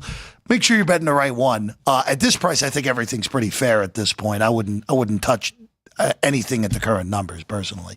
Need about plus 250 on the over in order to start considering that. And along those lines, when we encourage people to shop, absolutely do it, but don't ask us about somebody else's bet. Correct. Because he's laughing because you'd have no idea how many people come up to the counter, especially after the game, and say, "Hey, I bet this," and I'm thinking, "Wait, you bet what? Wait, Can I see your ticket? And it's a ticket from someplace. Like, you have to ask them. You know, I feel bad for Tom. I have a standard line for that because I get that all the time. I said, pal, I got enough trouble running the South Point. I can't run anybody else's operation. We're not the sportsbook commissioners. Oh, man. So, seriously, you'll laugh it, but you'd be surprised. Yeah. Oh, Vinny, Please shop, but inquire within this respective shop. Vinny, I'll tell you, nothing shocks me anymore. Let's just go with that. It shouldn't. Let's go with that. 31-29, 31-30. Chris, you moved the number on the total punts in the game. You opened 7.5. That was a bad number. You're down to 6.5, and it's juiced to the under on top of it. That was a bad now on number. the 6.5. So you opened 7.5 minus 40 to the under. So I think that's what we had 2 years ago. So you're rooting for 8 punts somehow in this game. I hope they have a punt fest. So yes, the D and the fence will be up in the back. Coming in the back room. There I'll we go. bring the D. You bring the fence. It'll be see me and Vinny in the back. Oh, man. I don't even know how to continue after that one. Yeah, I put up a bad number. What can I tell you? 31-33, 31-34. So this is always I always am fascinated with the total yards and the total net yards in the game between the two teams combined. Chris, this number always is fascinating to see how it gets bet. Mm-hmm. And this year, in all honesty, moving 3 yards is not a terrible move. Oh, are you kidding me? I mean, you guys put up a pretty darn good number if you're only moving 3 yards from 718 to 715 and a half. A great number. Yeah. We've had one move of 3 yards. It's pretty good. The total's over 700. Moved less than an NBA total, I can tell you that. Yeah, so I think it's remarkable that we got this close. Great bookmaking. Yeah, absolutely. Sure. Oh, man. That's pretty good on that one. This is an interesting one to me, but it's correlated with the actual total of the game, 31-35, 31-36. So 5.5 total touchdowns between the two teams. Open at minus 135 on the over 5.5. Bet down to minus 110. I mean, that is as simple as the total's gone down. So, of course, this prop has been bet to the under. Let me just tell you an observation. What's a typical total in a hockey game right now? 6, maybe 6.5. Yeah. It's only 5.5 in a Super Bowl. And I always say, we're down 7. Well, we're really down 1. That's the way to look at it. Football has this bizarre scoring table, whatever you want to call it, the method that we've just taken for granted all these years. Why is it field goals 3/7? I mean, it's crazy. It's crazy. 5.5. In hockey, they'll say, well, there's not enough scoring. There's more scoring in a hockey game than there, if you count touchdowns, than there is in a football game where the total's 50. Anyway, and get off my lawn, turn down that music, get the hell out of here. We got the other thing is you've got to adjust. You have to watch how the game is being bet, or certain props are being bet, to how they impact others. You've got to sometimes. So the way you see the game being bet under, you have to adjust the first half, for instance, the first half total and things like that too. So with correlations, as bettors, particularly professional bettors will bet the correlations. Well, you've got to be able to, anticipate that and also make the adjustments as well. On our side of the counter. So moving to another one real quick here, guys, and this is an interesting one as well. The 31-45, 31-46. I mentioned this earlier on Frank's show because I actually do like the yes on this one, and a little bit aggravated at myself that I didn't get the best of the number, but whatever. It's not that bad. There was one minus 105 out there earlier, well, and that was should have just bet it then and there, and I made an error in judgment on that. You guys opened this minus 120 on the yes, which I think, pretty fair price of, will this game be tied after 0-0? Again, stipulation here, if Philadelphia's kicked 2 field goals and is up 6-0, and Kansas City drives to score a touchdown to make it 6-6. If Harrison Butker makes the PAT, which odds on he will, you're still in the know. You're still in the know on that. this. That is correct. It's not a square. These are not squares. Yes. In your local tavern, okay? Where every time there's a scoring change, typically the squares, that's another box that gets cashed, right? At least a lot of the ones that I know of. So Chris, I like the yes on this. I'm going to say my official pick for Sunday morning, but this just feels like it's going to be very similar to what it was 2 years ago, where this game will be pretty darn even. These teams are, again, to me, the two best teams in the NFL. We got the proper teams by the time the year ended. I feel that this game is going. It might not even be just one time this game gets tied after 0-0. We might see multiple ties in this game. Well, I got to tell you, one of the things I got to do on Sunday is beat the teasers. Okay. That's going to be hard. Yeah. Because I think right now you're in a good teaser spot with both these teams taking 6 or 7, depending on. So I got to root for the total to somehow beat the teasers. So I don't know, but I think you have a good. If I can't beat the teasers on the sides, then you have a good chance of your bet coming in. I'm just trying to think. Would it be super low scoring game? Would obviously be better for that, right? Depends. Okay. I got a lot of depends on what the number is that makes it super under, right? Yeah, right. Exactly. Exactly. I can tell you this: I need both teams to score a touchdown. There you go. So 14-3 would not be good. Margin of victory, right, Jeff? Exact number of points by the Eagles. Exact number of points. By if someone lands on 3, I'd imagine that would not be a fun afternoon again. I'll right? tell you a quick story. Again, too soon. My dear cousin Zach. Yeah. I've been married twice. He's been my best man at both weddings. I love my cousin as much as anybody in the world. He's the worst human being to ever watch a football game with, because he's got every prop in the world, and he'll sit there and he'll tell you, "Oh, I need Barkley to get over 118 yards." Oh, that should help. Yeah, but I needed their total yards to be under 142.5, and then every play is bad. Zach hasn't worked in the last 30 years, but every play is bad. Every play is bad, and I remember watching. God, I can't remember what year it was. I want to say maybe 03-ish, something like that, where the Colts with Peyton Manning and the Bears and the Patriots with Brady. They're both undefeated. It was a great mid-season matchup. Huge Sunday night game. I remember that. And I remember I go over my Uncle Jack, me, Zach, my Uncle Jack watching the game together, and he's MFing. Literally every single play was bad, and I finally looked at Jack. I said, "This is the worst." I came here to enjoy the game. The thing was, fortunately, Zach was so aggravated he left. So me and my Uncle Jack could watch the rest of the game by ourselves. And that's the last game I've watched with Zach. What's that? 20 years ago. And I'm not looking forward to the next one because he's the worst. He's coming to the Super Bowl party, by the way. He probably is. I'll let him sit with my wife. 31-77, 31-78 here, guys, because this is one that has moved a little bit. Which team will have more rushing yards in the game? And this is the spread for the rushing yards. You open Philadelphia minus 55.5 rushing yards over Kansas City. It's down to 50.5 on the rushing yards here in this one. That just feels like a number take more so than anything for everyone, right? Yeah, I know. I thought the opening number was okay. And, I just think with Barkley and even with Hurts, I just think you have a pretty good chance of, being right around that 50-ish mark. So, I think these are professional plays on this, but and the reason that the Eagles are that big a favorite is, I'm pretty sure I have this right. The Eagles are the only team in the league this year of the 32 teams that rushed more than they passed. Well, and not only that, too, with the Eagles, and you mentioned it, more explosive offense.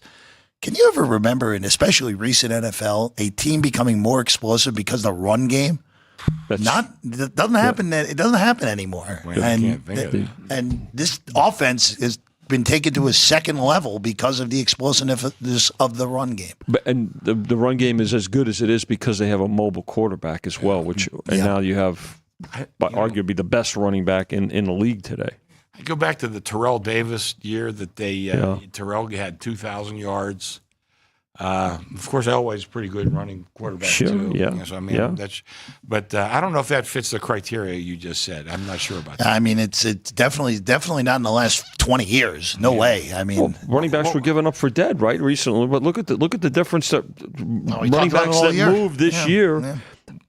for the When's Davis, like 98? 98-ish? Was it the second Super Bowl year that it was? He won two, and they won two in a row. And I know Elway gets credit. Those were Terrell Davis' teams. Those were Terrell Davis. Well, Terrell Davis, one of my favorite players of all time. Well, those were LA's last 2 seasons, right? Yeah. And what? Green Bay was double digits against the Broncos, right? Vinny, you got it right there, right? That was I do have it because I'll tell you what was the thing about that. Where is that game? That was when Green Bay was double digits because Green Bay had won the year before, Beat right? the Patriots. And they by 14. Mm-hmm. That was right on the number. The Desmond Howard game, right? Yeah. That was in the 90s. I'll find it because I want to say it was 1997. 97. Green Bay beat New England. Green Bay beat New England by 14, which was the great refund. We'll tell if we have time. We'll tell that story. But Denver was plus 11 against Green Bay that year. They were plus. I remember I had. And Denver. I'll tell you what was the game itself. The point spread was pretty balanced, but the game was a bad result for us because the bettors took the Broncos on the money line. Because it was a good price on the money. They were double-digit dogs, and by the time we kicked off, I mean it was all dog money line. And of course that was 98, 99. Denver, they blew out. They beat Atlanta 34-19 and covered that game. So, but yeah, I think that was Terrell Davis. Last year, if I'm not mistaken. Well, that was Elway's last season Terrell, for sure. I think, played one more year, maybe two. But he got hurt bad, and he dropped off quick.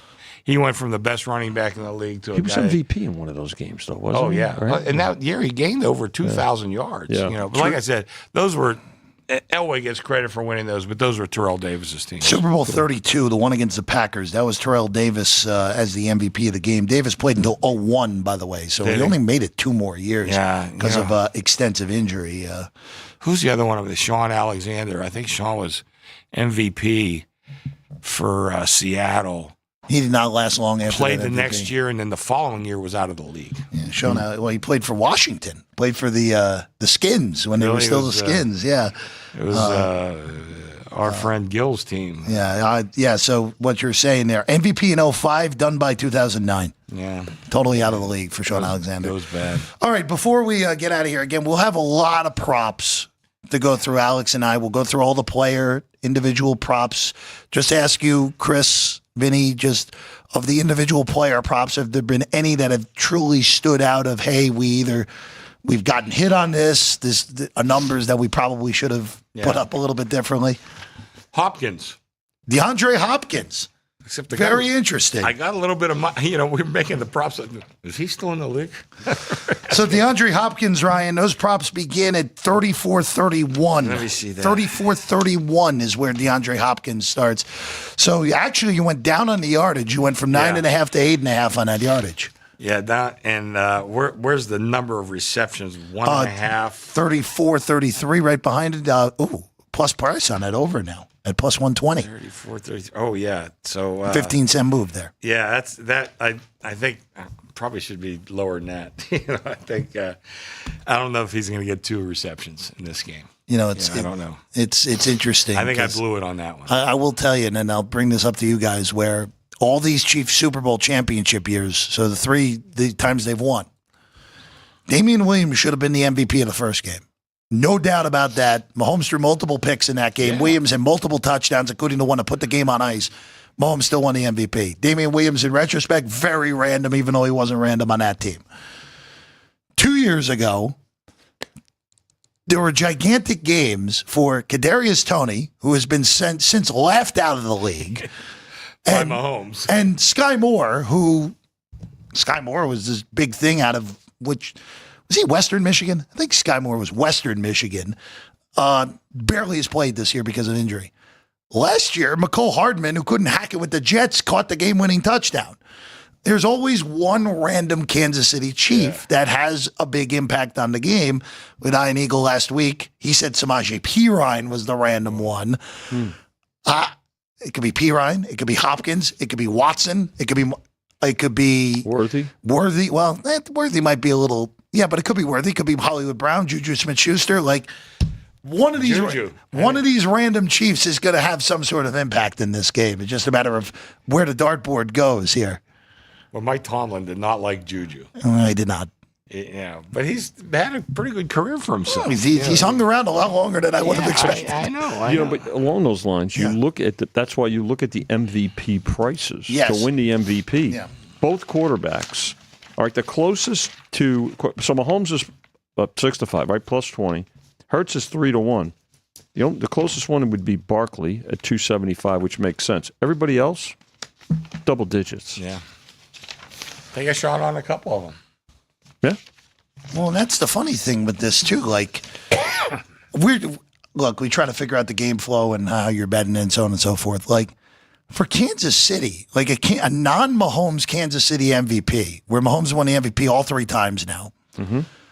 What is even the path to someone else? Like the only other guy I even would give a remote shot would be if Travis Kelce goes out and catches 3 touchdowns and then has like 115 yards receiving. 15-1. Yeah, and I'm not even sure that I would want that price because him like the path for a non-Mahomes Chief is so small, Very small. so small. And Like I said, if Kelce has a great game, but that's who's it. throwing him the game? It's Who's throwing him the Mahomes. ball? Yeah, like unless Travis Kelce randomly has 2 rushing touchdowns, which goodness if that happened.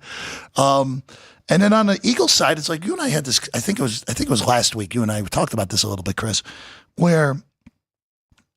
It's hard. Like Nick Foles won the MVP of the Super Bowl for goodness sake. Like Nick, and he deserved it too. He was but a quarterback, but like Chuck Howley won it as a loser, being on the losing team. Yeah. A linebacker on a losing team. Yeah, I don't think that will happen anymore. I don't think so. Let me just. The reason that happened, they did not vote. So They voted too early, right? They voted before the game ended, and the Cowboys were still in the lead at the time of the vote. The voting stopped, and then And when Jim O'Brien hit the field goal. No time left. But I actually remember that.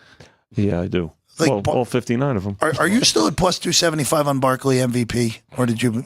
Okay, Sounds about right. Yeah, it sounds about right to me too, from what I checked. But Saquon versus Hurts is like a legitimate argument. Yeah. Like there to me, if Philadelphia wins this game, Saquon Barkley probably does go over his rushing total, scores a touchdown or 2, and wins the MVP. And again, it's rare. A non-quarterback wins this thing unless we get a ridiculously low-scoring game. Hello, Julian Edelman of a few years ago. And I'll tell you another one who should have won it, Mike Vrabel. Oh, yeah. Well, you said this last week. I've been on that since that game. Yeah. I can't believe he did not win MVP. He only caught a touchdown pass, had an interception in the game. I mean, a sack, a recovered fumble. Oh, I loved Mike Vrabel. And that's another one. The Steelers got rid of him way too early. That was Carolina, New England, right? I think it was Philly, New England. Was it the Philly, New England game? I think it was Philly. Let's I think see. so. Vrabel, that was Vrabel's touchdown was against Carolina. Okay, yeah. I'm sorry. Yeah, well, those 2 years in a row. Those 2 Super Bowls were pretty similar. In all honesty, New England, I thought was fortunate to win both of them, and they found a way to win both of them. You know, Scott Kazmar, who I've mentioned on this. Oh, I know where you're going here. he calls Brady not the GOAT, the LOAT, the luckiest of all time. Well, I'm not sure if you want to debate Scott in a public forum. There's a lot of reasons I don't feel like doing that. But yeah, Scott has a lot of numbers in his head. There's a lot of material for sure. That game fell 3-2. Yeah. Didn't both of them? Didn't they both fall 3? I know Carolina was 32-29. That was another Vinatieri kick. 24-21. New England over Philly. Yeah, so it's 2 threes. Yeah. There you go. All right, before we go, Chris, Vinny, just want to ask it because we have that line there. With Kansas City won, total's been bet down. How do we think the traditional sense ends up getting bet over the next 48 hours or so before we close this thing up at about 3:30 on Sunday? I think the Philly money continues. I think it does. I think there's a chance we close them the favorite. I would not be shocked if Philly closes as a favorite in this game. So you have to remember. Go ahead. I'm sorry. No, you go ahead, please. And this is the craziest thing. It's been a year and a half now. So for the better part of this season and half of last season, we've noticed we've needed the Chiefs in just about every game. Yeah. And I don't think this game is going to be any different. It's amazing. It's amazing. Well, I remember Kenny White went player by player. Yeah. Said he'd make Philly a 5-point favorite. My good friend, I mentioned a lot of times, John Falensky. Mm-hmm. He's a terrific talent evaluator. Talked to him yesterday. Now, I'm not sure he'd make them 5, but he said Philly definitely has a much, much better roster. I said, Johnny, I agree with you, except for a couple of things. Andy Reid, Steve Spagnuolo, Nagy, I know is their offensive coordinator, but it's really Andy Reid. I said, and Patrick Mahomes. I'm sorry, they just win a lot of games. And, Jeff Fogel, who we love Jeff Fogel, he's been talking about Kansas City all year on how they have a formula that's not that exciting, even though they have, marquee players. Results they know how to win games. That's how they do. And I got to tell you, as the closer we get to game time, I kind of like Kansas City. Yeah. And Chris, I think you just brought up a point that will probably lead me to the three-peat once we get to this on Sunday. And I'm going to wait this out now to just get the best number I possibly can on Kansas City money line, because as good as the minus 110 on the money line feels right now, if this thing keeps going in the Philadelphia Avalanche, I'm going to get a better price by the time we get. Get plus a nickel. I could get plus a nickel maybe by the time we start. But you just mentioned it. Philadelphia's roster is better. No doubt. No doubt. No argument. Andy Reid's better than Nick Sirianni. Patrick Mahomes is better than Jalen Hurts. Spagnuolo is better than Kellen Moore. Oh, okay. Better than Kellen Moore. I'm not going. Fangio, we have the 2 best defensive coordinators in the NFL in this game. I know, 2 Italians. Yeah. Well, naturally. No coincidence. Where's young Vinny? 2 Italian, another Italian. Naturally. And one other thing. He's not been 100% since the knee surgery, but Harrison Butker's a better kicker than Jake Elliott, too. You're right. He has not been 100%. But Butker's still better than Elliott. I know. He's still better than Elliott. So, you're right, though. Better coach, better quarterback, better kicker in a big game. It's kind of hard to go against that, regardless of how good the other team is. You can make a case for both. There's no question about it. And that's why the numbers essentially that's what it tells you. And for Philadelphia, that roster is a monster. That defense is a monster. Saquon Barkley could end up being the best player in this game with relative ease. They have an amazing offensive line. If Philly wins this game, I can't be surprised. Like, it's a 1-point line. No. We might close pick. You never know. I mean, it might be picking in the next 10 minutes. Well, it might be picking the next 10 minutes. You heard it here first. Might be. I'm going to go take a look. I just got texted about something. So. Okay. All right. Before we go, shout out to the chat. Roger, our friend John Lerner's in there as well today. John Lerner. Hello, John. Mickey in there. Bob Custer. Custer, another Reno guy. He's looking at last play to be a quarterback rush, by the way. Bob. Custer. He's looking at that one. Kings of the Rings is in there. My dad's in there. Frank's in there. Wow. We caught the attention of Nick Otero. We might as well go for another 7 hours now, honestly. Why not? Yeah. Joey's in there. He's saying James White should have won. I'm assuming that's the 28-3 game. Yeah, it's hard to go against Brady when you make a 25-point comeback, even though White did score the winner in that game. I know, yeah. True. Jerry and Vince and Ryan also in there.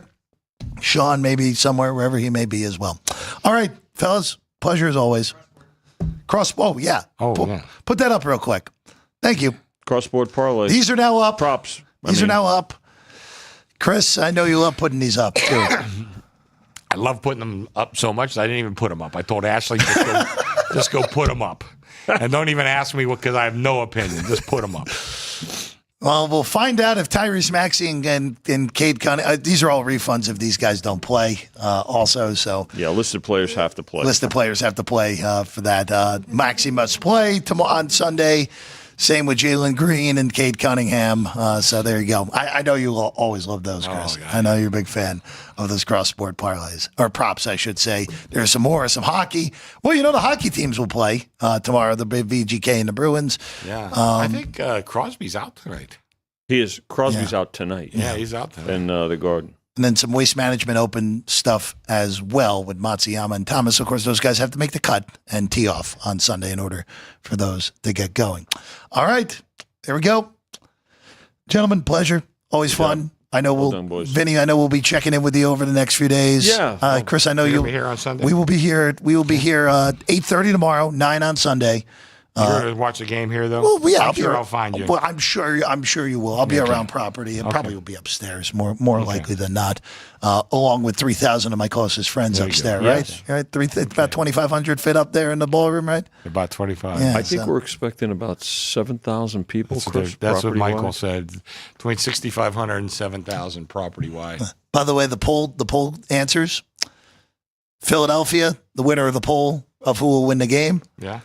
The better hot dish, Kansas City barbecue or Philly cheesesteak, as you and I talked about last week with Frank.